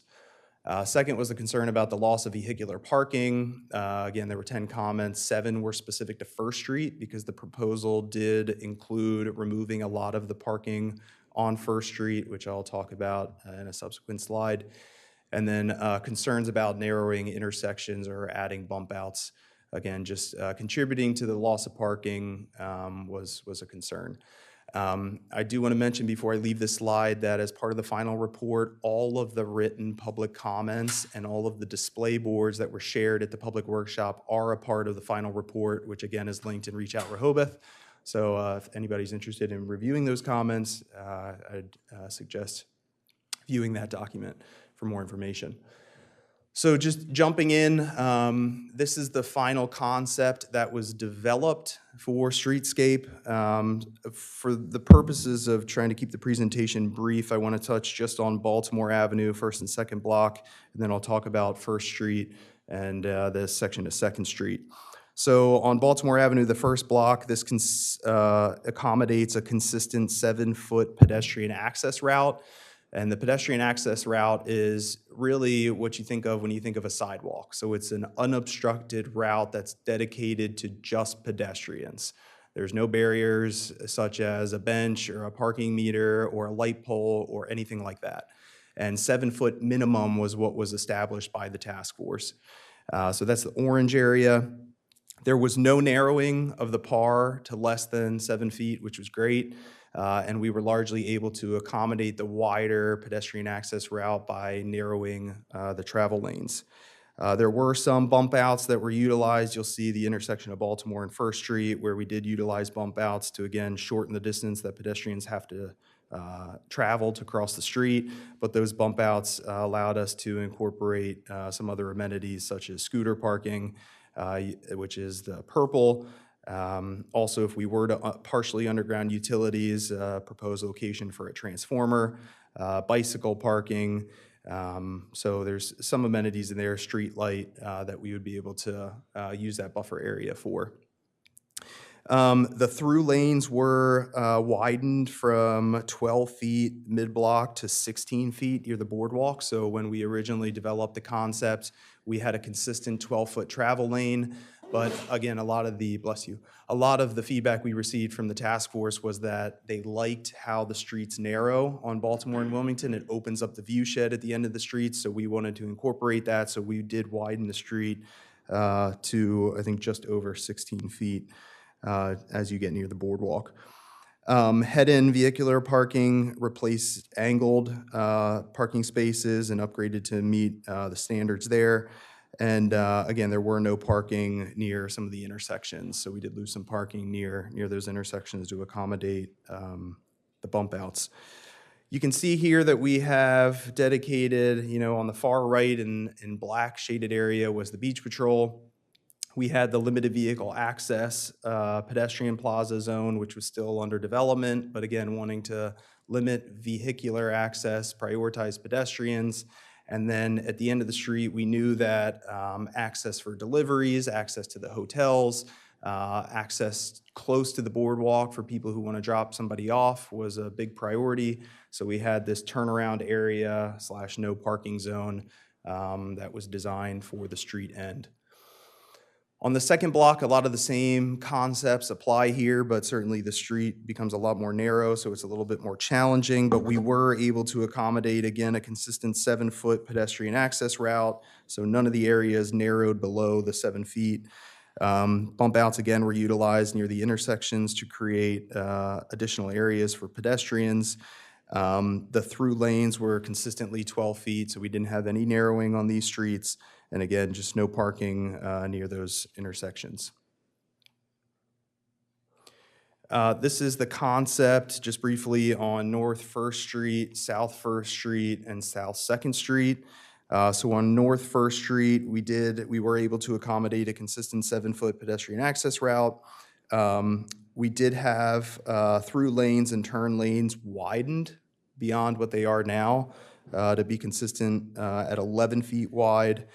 And we were able to widen the turn lanes and, again, accommodate the 7-foot pedestrian access route by eliminating the parallel parking on North 1st Street along the first block. On South 1st Street, again, we were able to accommodate the 7-foot pedestrian access route. The through lanes, again, were widened to be consistent at 11 feet. We were able to do that by eliminating the parking from the southbound South 1st Street first block portion and eliminate some of the parking from the southbound South 1st Street second block location. And then parking does pick up just before Delaware Avenue. And then on 2nd Street, we are able to accommodate a much wider area. And again, some of these images are a little bit outdated with restaurants and things like that. But we were able to accommodate the 7-foot PAR. There were some areas where we had to narrow the sidewalk. You can see along the left-hand side down to 5 feet. But again, it's still acceptable from the Americans with Disabilities Act, their guidance. We were able to enhance the crosswalks and ramps for pedestrian safety, so narrowing those travel distance. And in this area here, there was sort of a shoulder that was utilized primarily as a turn lane. It wasn't ever striped as a turn lane, so The concept at the time and in discussing with the task force, the idea was that this lane can still be utilized for turning traffic. So we were able to pick up that shoulder and use that for pedestrian accessibility. So I think one of the most interesting pieces of this would be the cost estimate. This was a cost estimate that was prepared in 2021. Rossi had developed this cost estimate. It's termed a Capital Transportation Program, or a CTP cost estimate, which is pretty much an estimate that is prepared that follows DelDOT's construction project estimate form and guidance. So DelDOT has a form that they use for project estimation. Rossi prepared that using that form, and it's a high-level estimate that assumes that the project would be bid and constructed as one project. I will mention that, as we continued to proceed with the final concept, and we eventually partnered with JMT to do sort of a project phasing and funding plan, it was ultimately decided that it made sense to phase the project over possibly as long as 7 years. But again, it's a high-level estimate. It assumes that the project would be bid and constructed as one project. And again, it was developed using 2021 dollars. I do want to mention there are a couple assumptions that are built into this. That is that the phasing of the project, as I mentioned, was not considered. So obviously there would be some additional costs with advertising, document prep, bidding, and mobilization. Any right-of-way or easement costs that might need to be acquired was not included. And then utility undergrounding was not included, but as I mentioned before, JMT did do a undergrounding or a plug study as well as a cost estimate, and so we have that available as well. But the concept does include, this cost estimate does include any costs associated with relocating utility poles, fire hydrants, and street lighting. So I mentioned that this estimate was done in 2021. I have worked in the past on a recent project with EDIS. They were able to give me some information in terms of what the construction prices, how they've escalated since 2021. And based on the escalation that we've seen from 2020 to 21, 21 to 22, and 22 to 23, the estimate we believe today would be anywhere from $33.5 million to $37.7 million. And again, that's based on the escalation that we've seen in the construction industry over the last few years. I also finally want to mention another assumption, and that is that the cost assumes that half of the roadway surface would be milled and overlaid, the other half would be full-depth pavement reconstruction. Main reason being with the amount of curb work and sidewalk replacements that has to be done, a simple mill and overlay would not be practical. And I will mention before I move on, questions we've heard certainly when we originally received the presentation, the final concept that was presented to the commissioners was how do we pay for this? I want to mention that JMT did do a project schedule and funding presentation, which was made available to the commissioners in December of 2022. And there are a few slides, again, it is linked in Reach Out Rehoboth. There are a few slides in there where they explore funding. So some of the available grants that are out there, I mentioned the Transportation Alternatives Program. Eligible activities or anything that really prioritize pedestrian and non-vehicular transportation, so sidewalks, renovating streetscapes, installing lighting.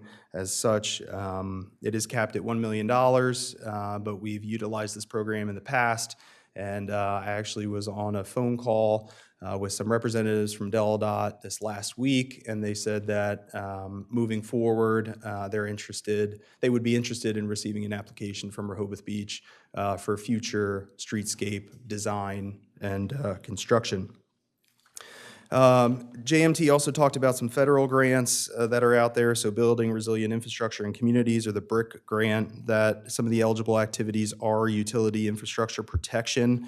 One of the things that we would need to explore a little bit is the eligibility of undergrounding utilities that's owned by a utility, so we'll have to have some collaboration or partnership with Delmarva Power there.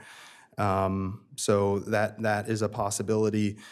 There's also some other state set-asides. I think we're all familiar with the Community Transportation Fund, which is typically a smaller pot of money, but it is available for transportation projects. It's a pot of money that's given to state legislators and certainly could help assist with construction of some of these amenities. Finally, I want to mention that the Institute for Public Administration out of the University of Delaware recently spun up, I say recently, I think it was within the last 2 years, maybe 3 years, a grant assistance program. And so we've been in contact with them several times just to identify certain grant fundings, but also just chat with them about projects that we have and any projects that might be eligible for grants. So that's a discussion that is ongoing on that topic. Brief timeline, just recapping. So the last task force meeting before the public workshop and the presentation of the final concept was September of 21. In December of 21, we had the final concept presented to the commissioners. In December of 21, also, we had the power and utility undergrounding study, which I mentioned before. In a year later, in December 2022, we had the streetscape and utility undergrounding project schedule and funding. So that is the presentation that goes through how the project could be phased and how it potentially could be funded, and also puts some cost estimates for each fiscal year based on that proposed schedule. And then most recently, August 2023, there was a vote to award the Beach Patrol and Public Restroom Facility contract, and in there was a condition that we reconvene the task force and commit to incorporating their recommendations in planning for the landscape and streetscape at the end of Baltimore Avenue. That's an important piece to mention because you'll see the image on the right is a concept for the end of Baltimore Avenue that was prepared by DBF when they were doing the Beach Patrol building. This concept was prepared based on a lot of the input that we had at the time from the task force and from the public at the public workshop. So, you know, it's a limited vehicle access zone. It provides a long parking space on the left-hand side in the image for any deliveries.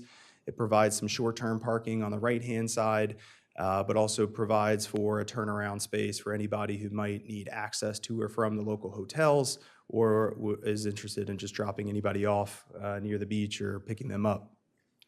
So that concept for the street end that you see pictured was not awarded as part of the contract because, again, there was more input and feedback wanted from the commission on what does the end of Baltimore Avenue look like and how do we further refine the concept for the end of Baltimore and how does it play into the Beach Patrol itself.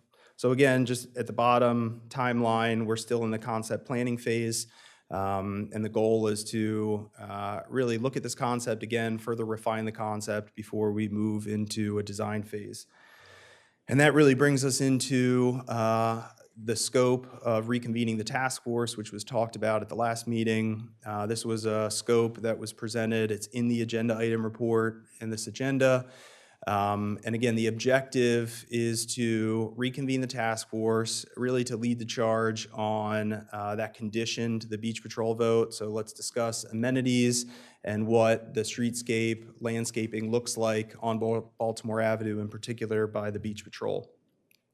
It does anticipate 6 task force meetings, and again, the scope is really to develop the recommendations which would go to the Board of Commissioners regarding the streetscape elements and amenities, including but not limited to any theme ideas for each block of Baltimore Avenue. So if the first block wants to have a different theme than the second block, that's something that we would look at. The intersection bump out design, I mentioned previously that one of the hot topics at the public workshop and the written comments was the bump outs. So we would need to further review the bump out design and how that plays into the streetscape and whether we want to keep them, change them, or remove them. Hardscape, so any pavers, concrete, brick, or wood. Anybody who's been on Baltimore would know that there's a lot of bricks used on Baltimore, so maybe there's an idea to maybe reuse those bricks or follow the same theme in a new streetscape by using brick again instead of pavers. street art or crosswalks. So, recently we have installed the rainbow crosswalks on Baltimore Avenue, so maybe we want to pursue something like that, something maybe more permanent, or other street art as part of the design or as part of the concept. Green space, so trees and vegetation. Again, I mentioned the pedestrian plaza near the boardwalk, and then any stormwater management best practices. The street lighting, sidewalk lighting. So, if we're gonna underground utilities, we'll need to provide sidewalk lighting. If we do not underground utilities, there's options out there. Delmarva Power will provide us with a street light, but is the lights that they will provide us what we want? Wayfinding, we've already installed a little bit of wayfinding a few years ago on First in Baltimore, First in Wilmington, to kind of attract people to and from those streets. So maybe we want to further refine wayfinding. And then finally, just your typical benches. I bring up news racks because quite some time ago there was discussion about news racks and whether the city wanted to pass an ordinance which would sort of regulate the news racks, mainly the quantity, the locations. One option is that the city provide the news racks, and then anybody who's vending those leaflets or anything else, the newspapers, would be able to, use our provided facilities. So that could be something we pursue. And then bike parking. And then finally, out of all of this, we would have a pattern book. This is important to mention because, we have a lot of commercial revitalization going on. A lot of these projects are large-scale projects that scan multiple blocks. So if we have a pattern book that, even if we are not ready to pursue our own streetscape, if we have a pattern book that incorporates feedback from, again, the task force, from the public, that we would be able to hand over to some of these developers to say, when you tear up the public space, this is what we want you to put back. Again, that would go a long way towards helping improve the streets and the streetscapes that we have. Finally, I just have 3 slides, which is just a rendering that was done. And this incorporates the concept as it was left with the task force, incorporates it in addition to the beach patrol building. On the left, you will see at the time the plans we had for the proposed 1 Rehoboth Avenue Hotel, and then further down on Baltimore Avenue, the Atlantic Crown. So this was done to really kind of visualize what would streetscape look like when it's complete, and how does it all tie into the commercial revitalization we're seeing in the beach patrol.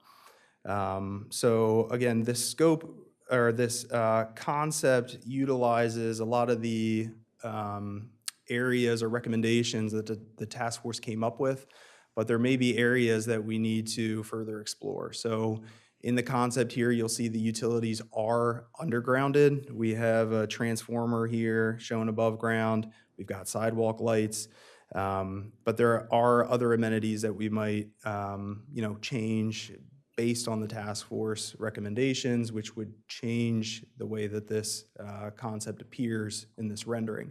But essentially, it's just a high-level view of kind of what streetscape could look like on Baltimore. So on the left, you see here the proposed Atlantic Crown. At the end of the street, you see the Beach Patrol headquarters. And again, incorporating a lot of those amenities that we talked about: scooter parking, benches, lighting, more scooter parking up here. Again, just further refinement of the scope is really what we need. We show street trees here. The trees are located in planter boxes. Maybe we don't want planter boxes. We have some bike parking in the street. So again, just helps kind of conceptualize or show the concept, what it could look like sort of in real life. So just finally, I'll turn it over to any questions, but I do want to mention that, again, part of the purpose is to discuss reconvening the task force to further refine the scope. I talked in here a little bit about what that scope entails. I mentioned before that I joined a meeting last week with DelDOT to talk about TAP, and they did say that the next round of TAP applications will open up around August of next year. If we are able to further refine our concept, we could be in a better position to receive the funding in the future for a next phase of design. But I think at a bare minimum, the development of a pattern book or what amenities we want to see on these blocks would go a long way towards the private projects and any public projects that we want to pursue.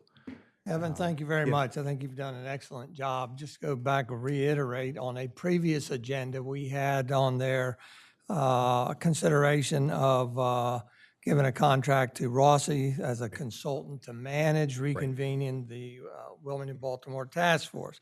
Some of the commissioners wanted more history and background, which you've done an excellent job on. And so we will be headed back to that consideration of hiring Rossi possibly at the November regular meeting. And of course, the results of that ultimately could quash the project depending on what the results are, or it could give it more momentum. I did want to mention a couple things, and one is that you made reference to support documents. We've got a presentation in there, but also if you go onto the portal, there are 3 documents, rather lengthy, but there are 2 for the Power and Utility Line Undergrounding Study, PLUG study. This is the same thing. I don't know why, but they're a week different, have similar content to them. Again, that's on undergrounding and the cost of undergrounding. I'm not sure you said it or not, but those prices that were up there almost need to be doubled. Yes. To be able to accommodate. So that's not the end result right there. You've got to about double those figures to come up with undergrounding thing. And then the other support document that again is on the portal somewhere is a report by Rossi on the streetscape concept that shows you all those concepts, all those deep drawings he had there with the different colors and everything are incorporated in this report. So that's very important. I would like to start off. I think I have probably the most investment in this project and maybe the most optimism. I'm very optimistic about this project, even at the cost for different reasons. I think it's an exciting time for this new project. I think especially with construction of the combo beach patrol building, public restroom building, and especially at a time when the developers around us are investing significantly in our downtown commercial areas, and we are slow, I would say, to move the needle in economic development, enhancing our downtown aesthetics and safety. I have been a cheerleader, a main cheerleader perhaps, for maybe 12 to 14 years for pursuing the streetscape project. I really didn't get much support at the beginning until we got a new board that favored formation of the Wilmington Baltimore Task Force. And shoot, if we had started this project even half those years ago, say 7 years ago, then we might even be nearing completion at that point.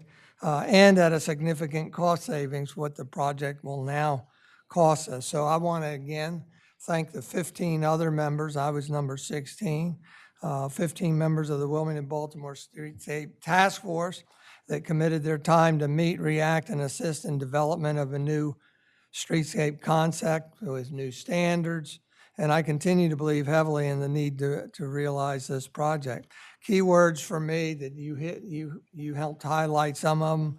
The keywords are deterioration, and without any action, continued deterioration.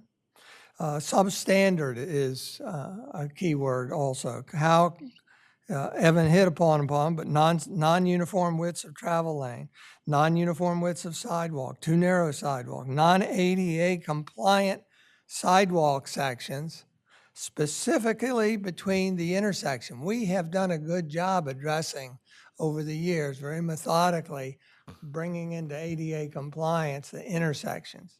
But that only comprises what, 1% of the sidewalk pathway from intersection to intersection. The other key words are, if we realize this project, would be improvements. What kind of improvements? Well, ADA compliant sidewalks, the entire length of the sidewalk, more uniform travel lanes, wider, more uniform pedestrian pathways and sidewalks, safer intersections, safer bicycle path, more visual appeal, even if we don't underground and we instead replace with aerials. New and more amenities, bike racks, bike parking areas, etc. I would like to advance this project as proposed by the city administration by hiring a consultant to manage reconvening the Wilmington Baltimore Streetscape Task Force to develop design elements and then to create accurate renderings based on those new design elements that we can use to seek funding through the grants. You know, for me, in the next 1, 2, 3, 5, 10 years or more, repairs are going to be needed on the sidewalks and in the streets for these areas. It's about a 7-block area that's been outlined there. And those repairs will need to be addressed and will be addressed Band-Aid style if we don't do it wholesale. I believe it's best to have the design and project specifications in place versus design as you go.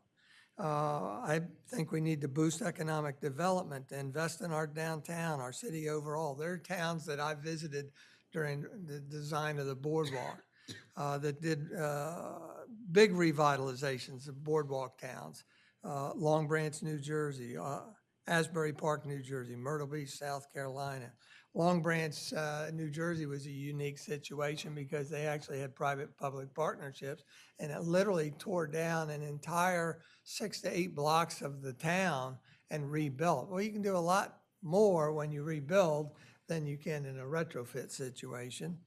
So we are limited a little bit, but we've also got examples of revitalizations down in Salisbury, Maryland, that 3 or 4 years ago that did streetscape. And redid from facade to facade with new streets and sidewalks and green infrastructure, et cetera. And of course, we had our own Rehoboth Avenue Streetscape about 18 years ago, I guess. So compare what happened on Avenue N to the second block, in the second block of Wilmington Avenue. The Avenue N developed and proposed their own vision for a streetscape in front of their building, whereas, darn it, it should have been the city mandating the streetscape design. So we've got the same situation happening besides the Avenue N. We've got it for the Bellhaven. We've got, and you know, they're going to tear up the sidewalks. What are we going to do to replace them? Same thing with 1 Rehoboth Avenue, same thing with the Atlantic Crown, same thing with whatever happens up the street there. We ought to be the leaders in these things, mandating the streetscape design. But rather than using the Band-Aid approach, I believe we should be proactive and develop the designs and design standards prior to the other projects, such as what happened with the Avenue Inn. For me, the trouble with the Band-Aid approach is, let's look at 2 areas. Areas like Aqua and Mariachi. They've got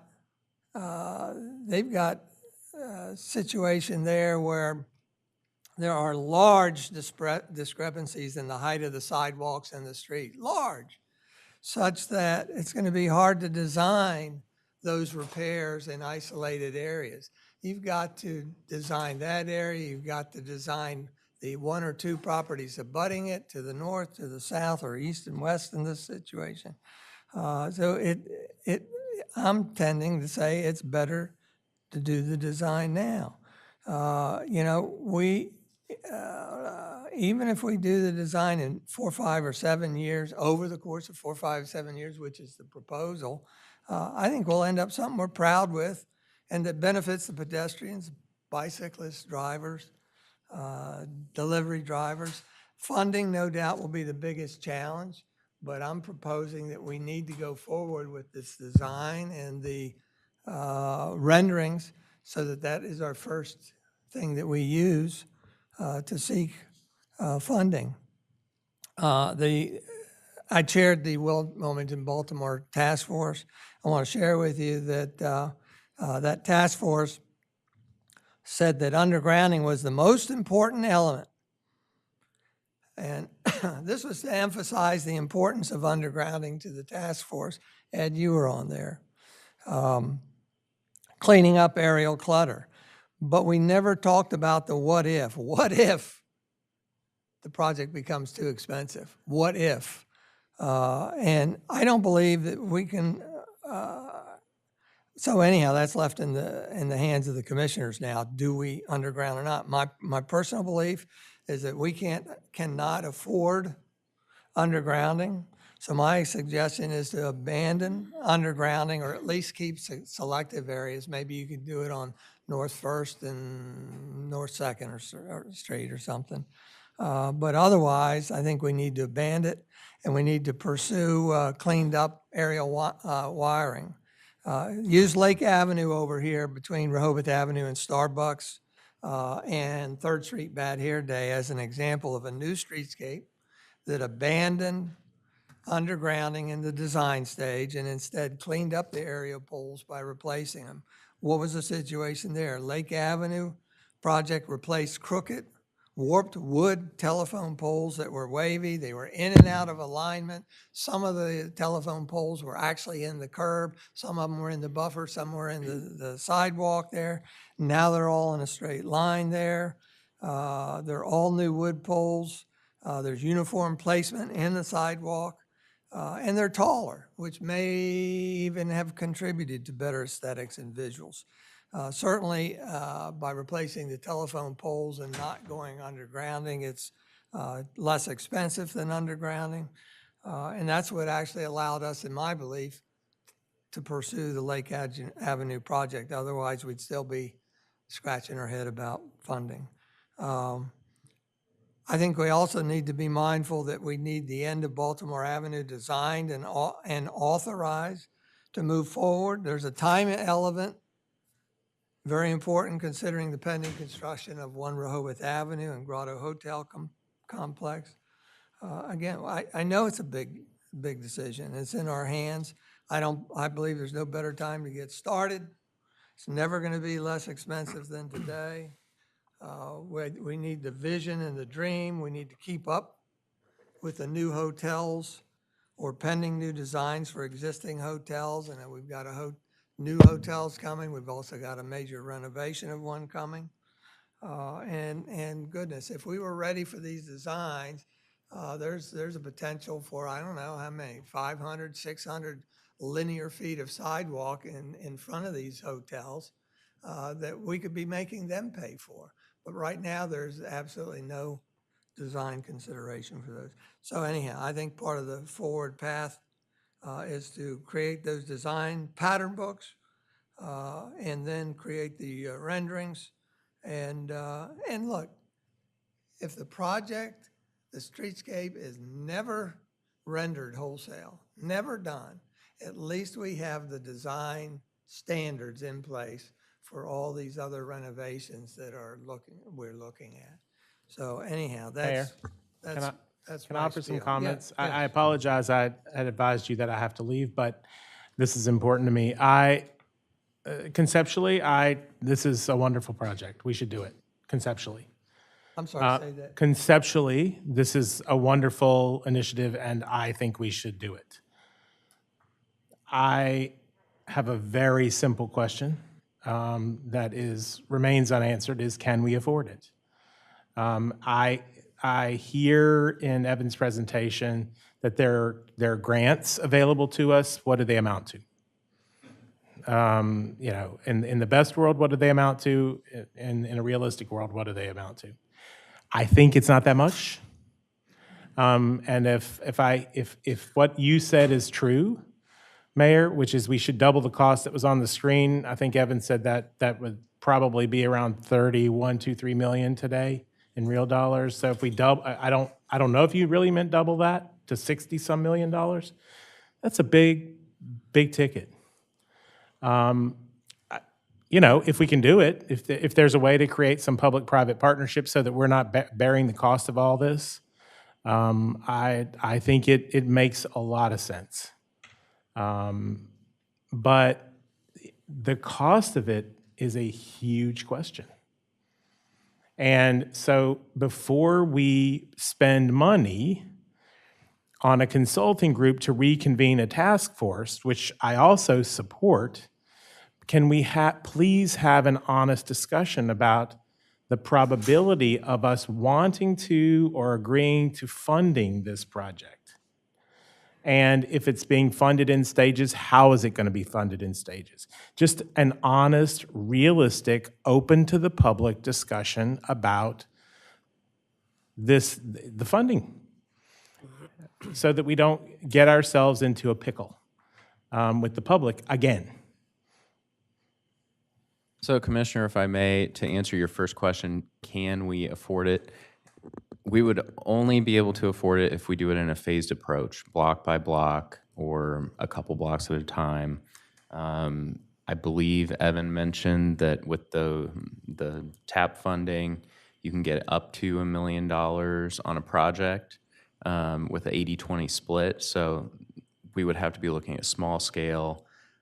I don't think, as the mayor stated, that we can afford undergrounding the utilities. Maybe there is possibility to clean them up, make them look better. But right now, it would have to be a phased approach. Yeah, and for us, even 30 million, 35 million is a lot of money. It's a lot of money for our small town. So again, I just want to end on a very positive note. Thank you for the presentation, by the way. I was one of the people who asked for the background. I think Commissioner Thier was another. So I really appreciate that. You did a lot of homework for us, and thank you. It's a great, great idea. I hope we can do it, but I'm skeptical that we have the money to do it. Well, Thank you, John. I'm certainly in favor of moving this forward. I think there's a few, I'm not overly concerned about the dollar amount, and I'll say why. I think there's opportunity to do it in a phased approach. I think there's opportunity to work with the commercial developers to create a public-private partnership in some of these. There's also, we haven't talked at all about the federal government, and there's a lot of funding opportunities. I've talked to almost all of our congressional representatives. They've also acknowledged there's a lot of federal opportunities. Ocean City, Maryland, just 6 months ago, got a $20 million grant to do a similar project. There's money out there. We just need to be able to work with our representatives and work on the relationships that we have with them in order to get it. So I'm not worried about I'm not overly worried about the financial aspect of it. I think Dover got some money recently too for streetscape. I hear that as a pledge from you that you will fund the difference of what we cannot raise. You're looking at Ed, right? Okay. Yes. Good. Not me. Thank you, Don. Thank you. Anybody else? I concur, but I support Commissioner Preston's. I think we have to start with the feasibility, the funding feasibility. You know, I mean, because it's this for as long as I've been here in the city, there's always been this gap. You know, and when is it that we can, you know, get the funding, available funding, potential available funding to match, you know, the project. And I agree. I think there's got to be another. I mean, if the sort of big hangup is the undergrounding aspect of it, is there some kind of design solution where we can make the utility poles, if that's really the issue, the visual, problem with that, part of the design that enhances it, you know what I mean? Where you have some kind of structure or something that does something, but it conceals the utility aspect or something like that, you know? So, but I think we have to start with, get a realistic picture of the funding prospects before we, as being the first order of business. So. Thank you, Commissioner. Anybody else? Yeah, Commissioner Thier? So I do have, some mixed views on this. I do agree with Commissioner Merkert and Commissioner Preston on the funding side and how we're going to pay for this, right? Because even without utilities, we're talking $33 million. Even if we do a phased approach, we can't support that in our, annual CIP budget, right? Even if we said we do it over 10 years, that's $3 million a year. That's far more than we can afford. On the debt side, that raises a whole, another set of issues. We know our current debt's about 62 million, going to about 65 million next year. Our cap is 75 million, so we've got very, very little room in our debt capacity. And if we exceed that 75 million, I believe, one, we'd have to go to a referendum, and then two, there's consideration with the covenants in our current debt and then how it would affect potential our interest rates. So there's a lot of, a lot of moving parts or a lot of considerations here from a funding part. The mixed part of it is, Mayor, I don't disagree with you, right? I think we do need come up with some sort of design for these blocks. And again, I should have started by saying thank you for the presentation with Commissioner Preston. I was one of the people that asked for it, so it did clarify a lot of things for me. Okay, so I appreciate that. So from that perspective, is a little mixed for me, right? I mean, we need to try and start somewhere. I'm the person who walks down the first block of Wilmington, or at least half that first block of Wilmington, to come back from the bandstand when it's dark out. That's a really dark street, So I don't disagree with you that, we need to come up with a plan to try and address this. But, part of me, a lot of me is always going to come back is how are we going to pay for this, right? I'm not hearing, maybe $1 million grant here. Ocean City, got 20 million, but how did they get to 20 million? We got to figure out how we're going to pay for this. And who? And who? Who's going to pay for it? Commissioner Gossett? Thank you. This discussion has been going on for almost a decade, to be honest with you. And I think we're all in agreement that something needs to be done and comes down to a question of funding. But we need to have something to present so that we know exactly what we need to fund. And although, Mayor, you stated that you don't feel the undergrounding is warranted because of cost, the 16-member task force said that was their first priority, is to underground. So I would go with the majority of the rule of the task force that they brought that forward. We've had great results with it on Rehoboth Avenue, and as I had mentioned before, I think the non-undergrounding on Lake Avenue, I look back at that was an error. We should have undergrounded that, but that is gone by. And I also look at the Rossi proposal that came to us, and although there's great images and what have you, you had spoken also about the revitalization and economic development, what have you. The pattern book that is part of the Rossi production of $25,000 to present a pattern book, as I look back, pattern book really has no teeth in it. As what we had with the architectural design manual in November of 2007. We spent probably $25,000 on that, and it's on a CD-ROM, so you can see how much use that gets. It has no teeth. We cannot have, we approach to say, look at this is a pretty book, why don't you do this?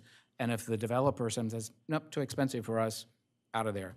So I just feel that we may also look to investigate another type of design firm that really is looking at urban design and what this community will look like in 5, 10, 20 years from now.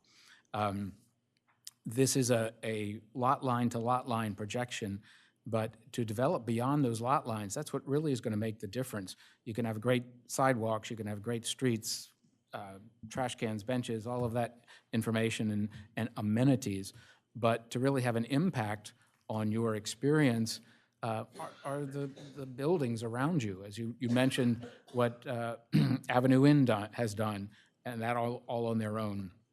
They came to the city to want to underground the utilities in that one block in front of them, but we thought, oh no, it's too expensive, we can't do that. You know, you look at it now, and it's like, that would have been a beautiful concept to underground at least that one side or one block.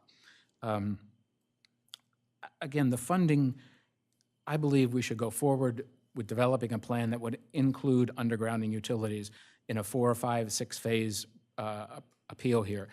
Life is compromised. If we go out and ask for $10 million to do, or $20 million to redo the first block of Baltimore Avenue, and includes, and does not include undergrounding, and we find, well, there's some more money there, then we have to go back and say, quick, give us an estimate on what would be undergrounding. If we have all the package together, then we can have that and maybe have to reduce from that or deduct from that. But if you have all your wish list put together at one time for the entire project, then that's where you begin the compromise, not about let's go forward and add this and add that. So I really think that I support this. I have always supported it since the day we talked about it in the 2010 CDP. So I would just look at this a little stronger, maybe consider some other design groups that when we went 10 years ago when Ed McMahon was here and talked about the design and concept of what Rehoboth Avenue could look like and what were the ancillaries of Wilmington and Rehoboth or Baltimore could look like. I think we should need to explore that. And I do not support a pattern book at this point in time because unless it has teeth in it, that we could look at changing the code, that we could look at changing and indicating the scale of the buildings and the character of the community is what those commercial areas we want. And I agree with Commissioner Chernowski that there is interest in public-private partnerships. People want to come to the table, they have the money, they want to make it look good, they want to be the best on the block. And also conversations with our representatives. There is money out there, so let's ask for as much as we want and pare back from there if we have to. Commissioner, I think my expectation with the design book is that it would have teeth in it. So that there is uniformity throughout the entire concept project. But I wasn't going quite as far as you were going, but I understand your point. Well, I don't, the put teeth in it, but looking at the reports that we've gotten from Rossi and looking at other programs that they've done and other projects they've done, they do not, that I have seen, have any aspects of code development or public-private partnership development. They're a very, very good engineering firm, and that's what they've presented to us. But I think what we're looking for goes beyond that. And if you remember Ed McMahon, there's some other individuals that have come and given presentations to us. I just think we need to take that step and create a vision that includes everybody, everything on the street. And again, life is compromised. It's not all going to happen, but if we don't paint a big enough picture, we're going to end up with mediocrity. So, Commissioner Thayer? Yeah, thank you, Mayor. So, Commissioner Gossett, so in the proposal from Rossi Group there, I believe there's 2 parts, right? One is a pattern book. So are you suggesting or recommending that we do the first piece, but not the pattern book? I would suggest we go forward. Rossi's proposal brings forward reconvening the task force. Okay. I believe that step has already been done. We have that information. We have what is there. We have not reacted to some of their recommendations. That we need to look at a different design firm that could increase the scope of what's going on. The public citizens here, we've got that input. We've got a lot of data. But I will share with everyone, if you want, some other design firms that I have talked to that have a much broader scope, that have zoning regards in them, some code enforcements or some code changes that, again, create and add incentives to those public-private partnerships that create something that everybody will enjoy. We put ourselves in a box, and we need to go beyond that. So, and just bear with me for a second. So, is what you're suggesting not use Rossi, potentially use a different firm that would provide us, for the lack of a better term, more, right? Or Correct. Something different or something more. Are you suggesting that we reconvene the task force first, or are we kind of taking this flow here, where to me it seems like we're gonna, we would contract with Rossi, then they'd go through the process of convening the task force? And I apologize for so many questions. Just want to make sure. And I don't know if I have the answers to all of those, but again, I believe, and around here, we have a lot of data that we've collected from the task force. That, I don't know that that will change dramatically if we reconvene it, but if we take that information and data that we've collected from the task force, from the public meetings that we've had, the charrettes that were conducted, and talk to, at least have an initial conversation with another design firm that has a broader scope, that is not an engineering firm, that really is urban design, and just say, take that information and have a consultation with them, just an hourly, $500 for an hour or what have you, I don't know. But bring them in just to review that data and say, we got anything here, or is this just a pipe dream that we should not even worry about? But I think we owe it to ourselves to bring that forward, and also, perhaps also bring to the table at that time some of the developers in town that are looking at this. We talk about creating a mixed-use task force. These urban design firms have broader scope about that. We are calling upon professionals to give us direction in that regard. And I just think we need to open the box a lot more and open our eyes to greater things for this community for the next 5, 10, 20 years. If we're going to invest $47,000 potentially with Rossi, and if we do a pattern book, it brings it up to $72,000. At times we know the cost of everything, but the value of nothing. And the value of what this community will look like in 10 or 20 years from now, I think, is very, very crucial to the decisions that we make today. So I'll get off my soapbox a little bit, but I just think that's where we're going. Thank you. Anybody else? Yeah, one other thing. So this is a question for Commissioner Gossett, but we've talked about funding, right? So should we, and I don't want to use the term task force, but should we form a separate group that focuses on the funding? I don't know about forming a separate group, trying to think about this a little bit, but I think those figures of we need to know what we're going to fund, or the quantity. If we do have a meeting with another organization and say, this is what we want, they could give us, back of the envelope figures or whatever, which we've received. And if we're looking at 50 million, 100 million, what do we need to go out and ask for? If we could, if it is $100 million, how does that break out over 10 years?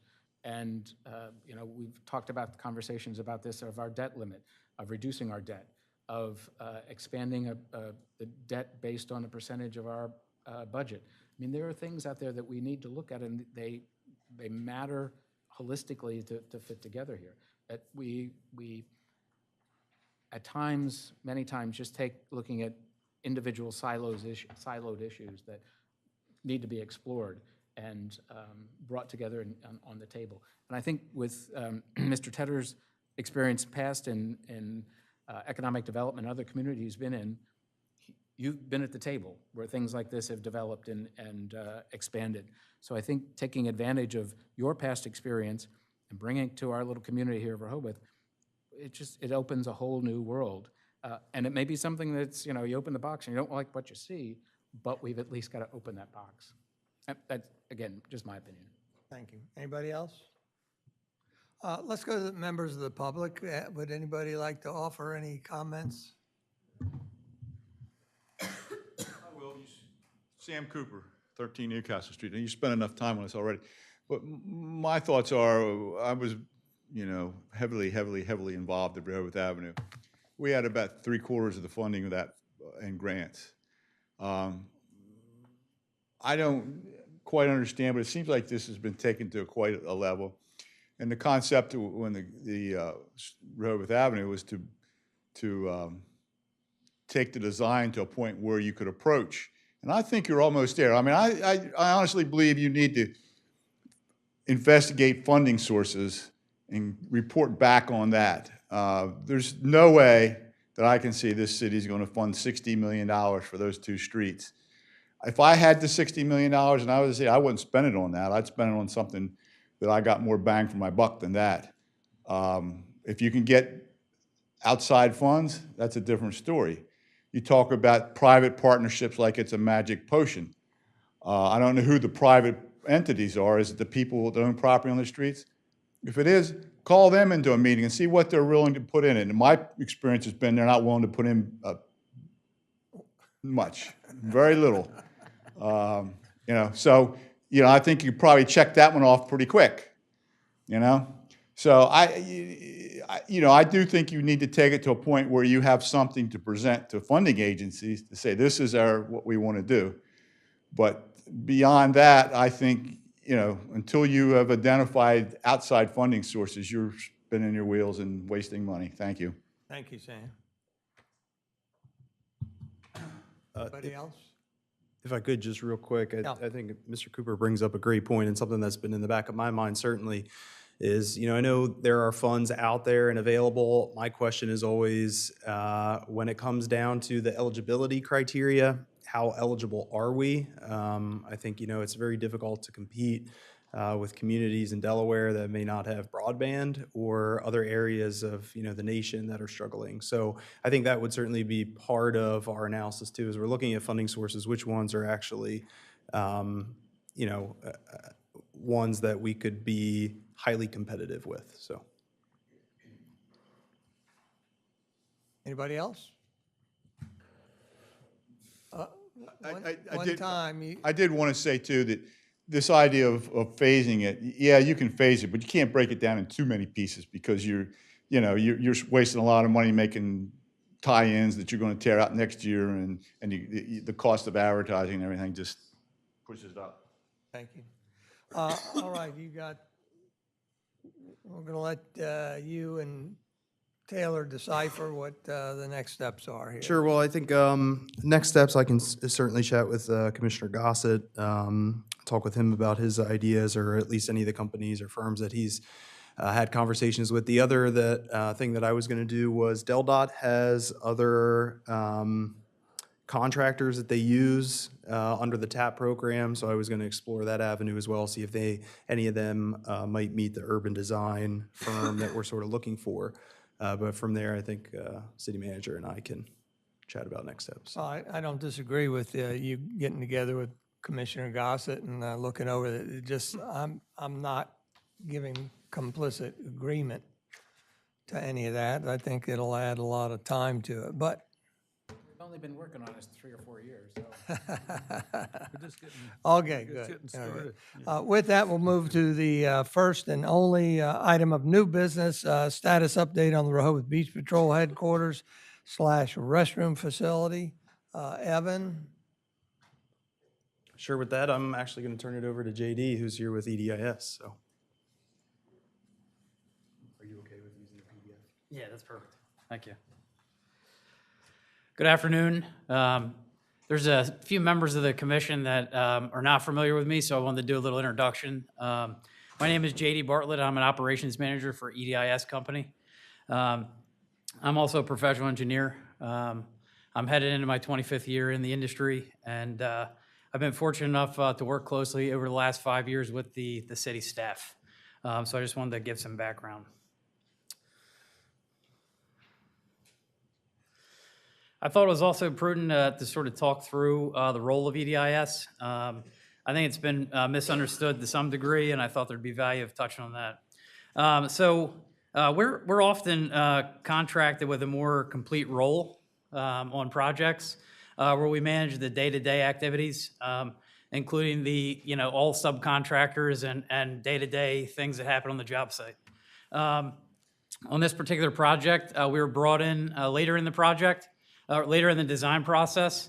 We did do a review towards the end of the design, provided some comments on the design, but we really didn't have an opportunity to weigh in on some of the pre-construction things that we would on some of our projects. So as you can see, I've outlined a few of those key responsibilities. Ultimately, we are the eyes and ears that are overseeing the general contractor that the city has hired, Delmarva Veteran Builders. And we're monitoring their activities. You can see monitoring performance, reviewing their payment applications, We are the first touch point on change orders and vetting those. That's an overview of why EDS is here. EDS is here and what role we play. In July, the last time I spoke to the commission, there was discussion about communications. I just wanted to report a similar update. We continue to communicate with the neighbors. We have bi-weekly construction progress meetings with the architect, the city, the contractor. And at those meetings, those are open to the neighboring properties so that they're able to voice any concerns in real time. We're able to address those efficiently. So that's going well. And as it's a day-to-day, my superintendent's in the room. He's often communicating with those neighbors on a regular basis. Just communicate with them what's happening, what they anticipate. In terms of safety, the contractor, a general contractor, has had no safety-related incidents on the project site this time, so I wanted to provide a positive update on that as well. And I'm going to bounce around a little bit in the presentation here because I ended up with a different order than you guys have posted on the site. So schedule progress trend. So there's 3 lines here. I just wanted to explain what those are. Back in November, around the same time last year, I spoke to the commission. We had an anticipated completion date of May 16th. That was with a 3-month contingency and a general contractor completion date of February 14th. As you recall, in July, when I spoke to the commission on July 8th, there was an issue with underground piles and foundations, and we worked through those. I noted at the time that we had lost about a month through that process, and that still holding to the May 16th completion date. The general contractor had pushed out the March 19th. Currently, as of October, the master schedule update from Delmar Veteran Builders on October 23rd, we are showing a completion date for them of March 20th. That gives us about 2 months of contingency for things that may occur.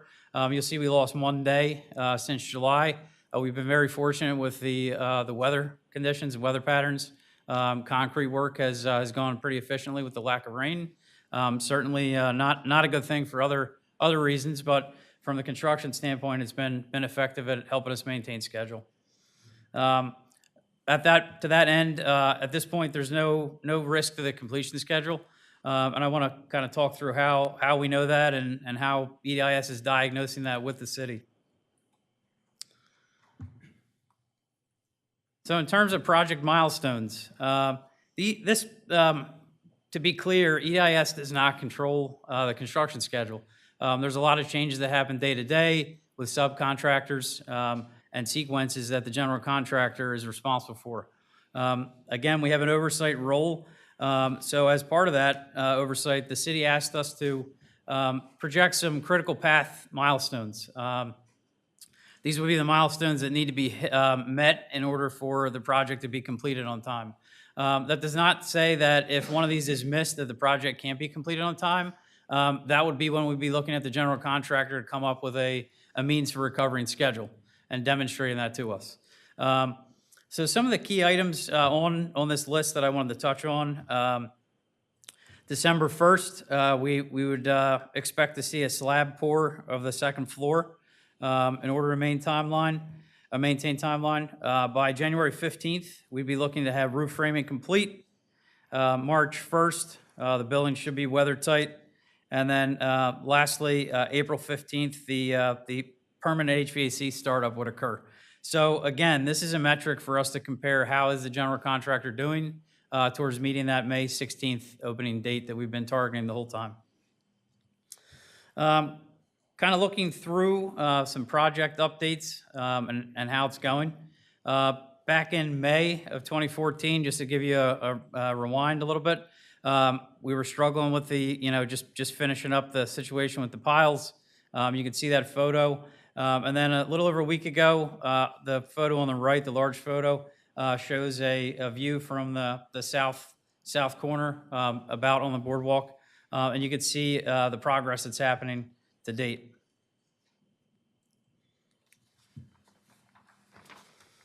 All right, then moving on to the other photos, just to give you an idea of where things are. Starting on the upper left, working clockwise.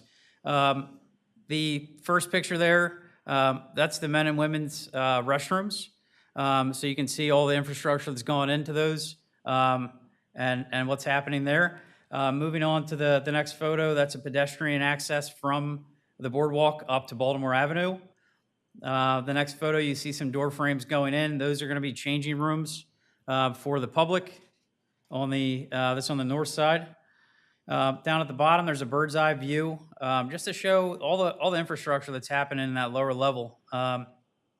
It's a significant amount of work, and I'll touch some more on that on the next slide. And then lastly, on the bottom left, that's a preparation for the generator pad. So to sort of show the electrical infrastructure that's happening out at the site.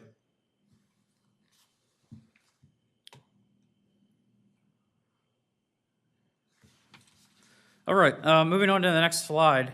I just wanted to stop a moment and talk a little bit about change orders. These are recently approved general contractor change orders. And when I say approved, these are recently approved by the city. Those approvals come in consultation with EDIS. A lot of times my team will go back and forth with the general contractor, sometimes weeks, to make sure we're satisfied with the level of documentation and details that are provided before it actually hits Henry's desk for the city's signature. Two change orders that I wanted to bring attention to and talk through. Change order 6, this is a revision to the water main and the interface with the domestic and fire water lines. The need for this was really geared around the ability to service domestic and fire water at not only the beach patrol, but the neighboring properties. So when the underground investigation occurred, there were water lines that tied in differently than the design team had thought. So this was a design change. And ultimately, without this change happening, in order to service the fire water or the water service at any of the properties, there'd have been an outage at the others. So as you know, hotels have significant fire water and maintenance procedures there. So during those annual inspections, there would have been interruption to the amenities at the beach patrol and comfort station building.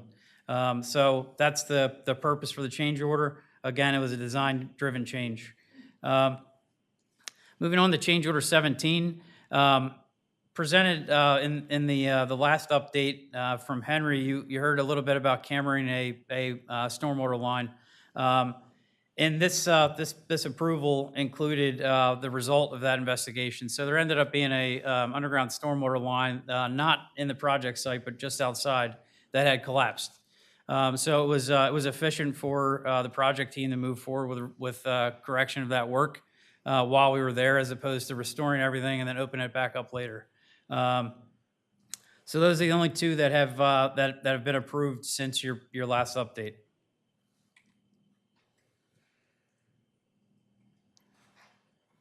And then just a review of the general contract status. This shows you a summary of the original and the current. I'm not going to reread what's there, but I did want to provide some insight.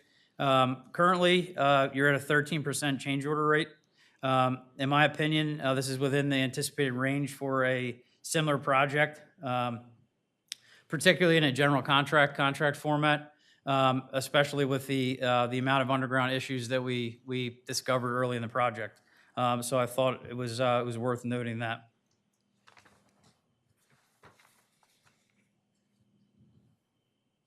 JD.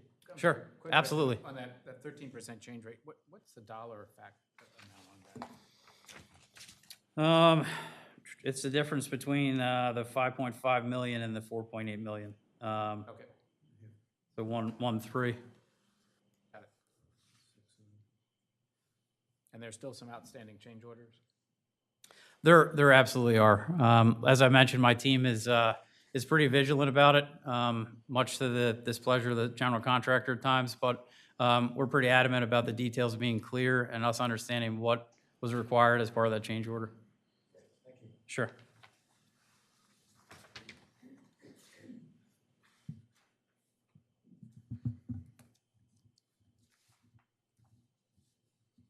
All right, just wanted to highlight a couple events that have occurred. We did offer, in conjunction with the city, an opportunity to tour the project site for the commissioners. Several commissioners took advantage of that opportunity and have been able to tour the site. I think you really have two buildings here, and I think without seeing that in person, I think it's difficult to sort of understand the amount of infrastructure that goes into a public restroom facility. So the work that's been done is a lot of the heavy construction that will happen on the project. There's definitely site work left, but the upper floor is wood frame construction, which is a lot more efficient and quick in terms of erection time. So you'll see that over the next few months as the rest of the building's popping up. But in these walkthroughs, I thought the commissioners that attended did appreciate that and did get a better handle on how much infrastructure is going into a bathroom facility, which makes the lower level. So I thought that was good to note. We also we get a lot of positive feedback from the public. Rusty, our superintendent, is in the room today. Rusty, if you could raise your hand, please. Rusty is on the job site every day, and he is usually the person that gets the public questions and concerns, issues, comments. Curious about what's going on. There's a lot of people that come from out of town that are here once a year, and they're like, "That wasn't like that last year. What's going on?" So we get a lot of positive feedback, and I think having somebody there and having the ability to intercept those concerns sometimes has been a positive and valuable thing. And then lastly, we had a time capsule ceremony on October 11th. This was a great opportunity to kind of take the moment to celebrate that milestone of being able to set the time capsule in the face of the building. We had 50 people attend. Unfortunately, I wasn't able to attend, had a prior commitment, but it was well attended, and it just goes to show the impact that this is having and the amount of people that are interested in seeing the project to success. So that was great. I do want to highlight the next event that we will have is a topping off ceremony in January. Those not familiar with that term, topping off is usually when the highest structural element is added to the project. In this case, it'll be the last wood truss. So look for that to be scheduled, but I just wanted to highlight that will be the next event for anyone that wasn't able to make the previous. And with that, I just wanted to take a moment to turn it over, field any questions from the commissioners. Anybody? Commissioner Thayer? On your schedule progress trend, you have a current general contractor completion date of March 20th. Where is that? If I go to the tracking project milestones, what aligns with that? So as I mentioned, the milestones slide, let me go to that real quick.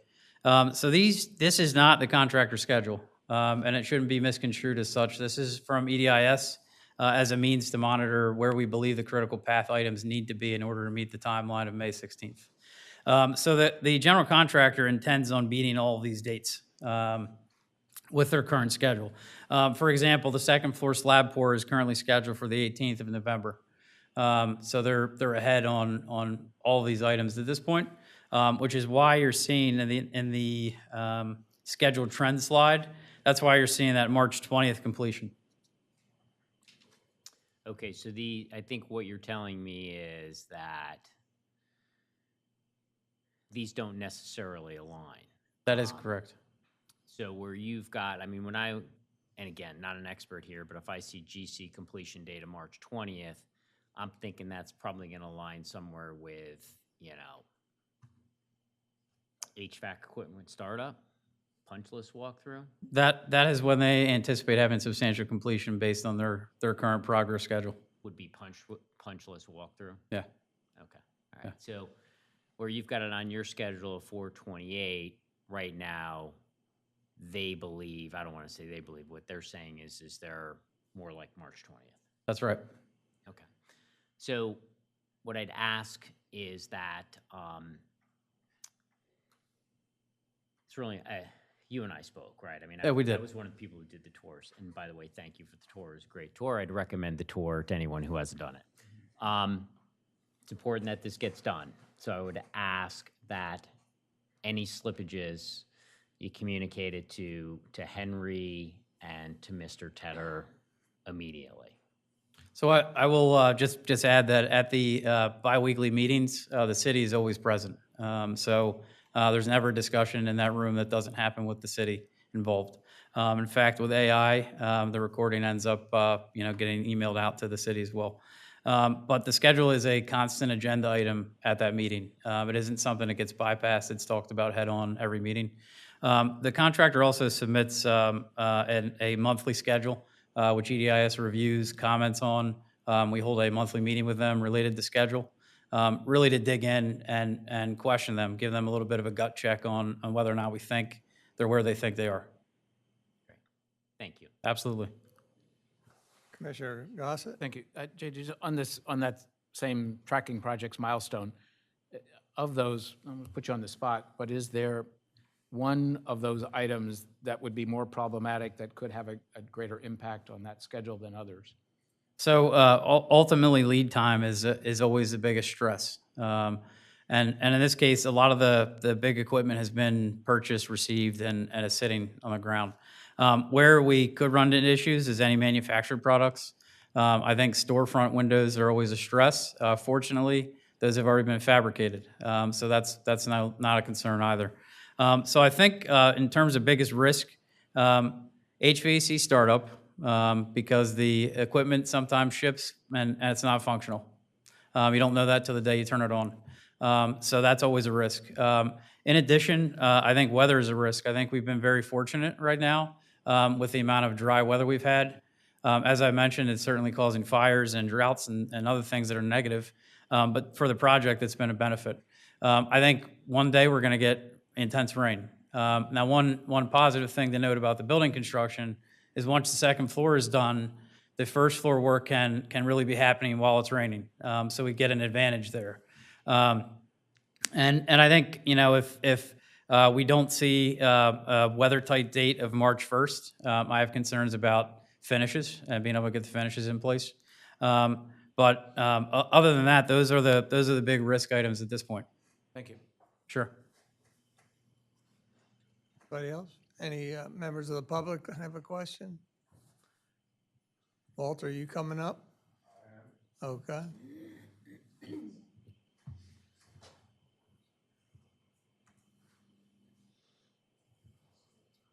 Walter Whittingham, 123 Henlopen Avenue.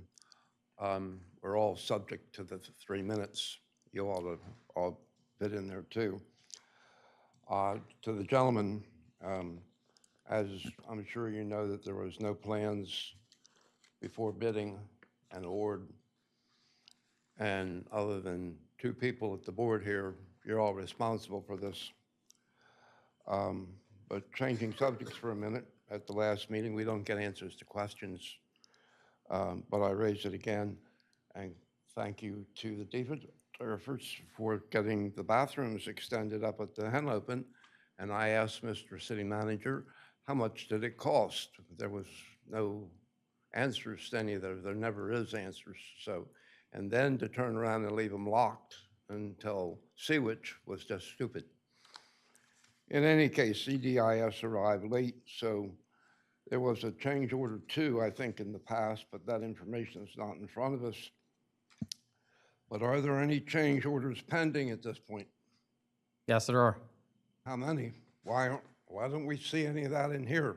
Why don't you see it in here?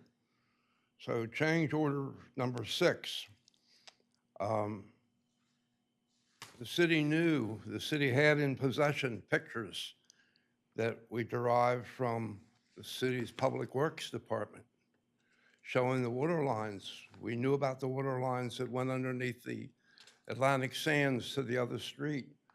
And so to speak, you have nerve enough to tell us about change order 6 for $64,000, which all of that was known where the water lines were that went into the old facility and how this was going to be maintained. So again, you're responsible for all this. It's just wrong for what's happening. And now you're talking about streetscape. You ought to be ashamed of yourselves. Thank you, Walt. JD, thank you very much. We Absolutely. Appreciate your input there. With that, we're going to move along to Commissioner announcements and comments. Does anybody have anything? If not, we'll move along to review future meeting dates. Two, I'd like to make note of. One is for Friday, November 15th, 2 o'clock is Board of Commissioners' regular meeting. And then Monday, 2 weeks from today, Monday, November 18th, 9 a.m. is a hearing for 330 Rehoboth Avenue in this room beginning at 9 a.m. With that, there's an extra opportunity for citizen comment off topic. Does anybody have anything? Hearing none, I adjourn this meeting at 12:50 p.m. Thank you very much.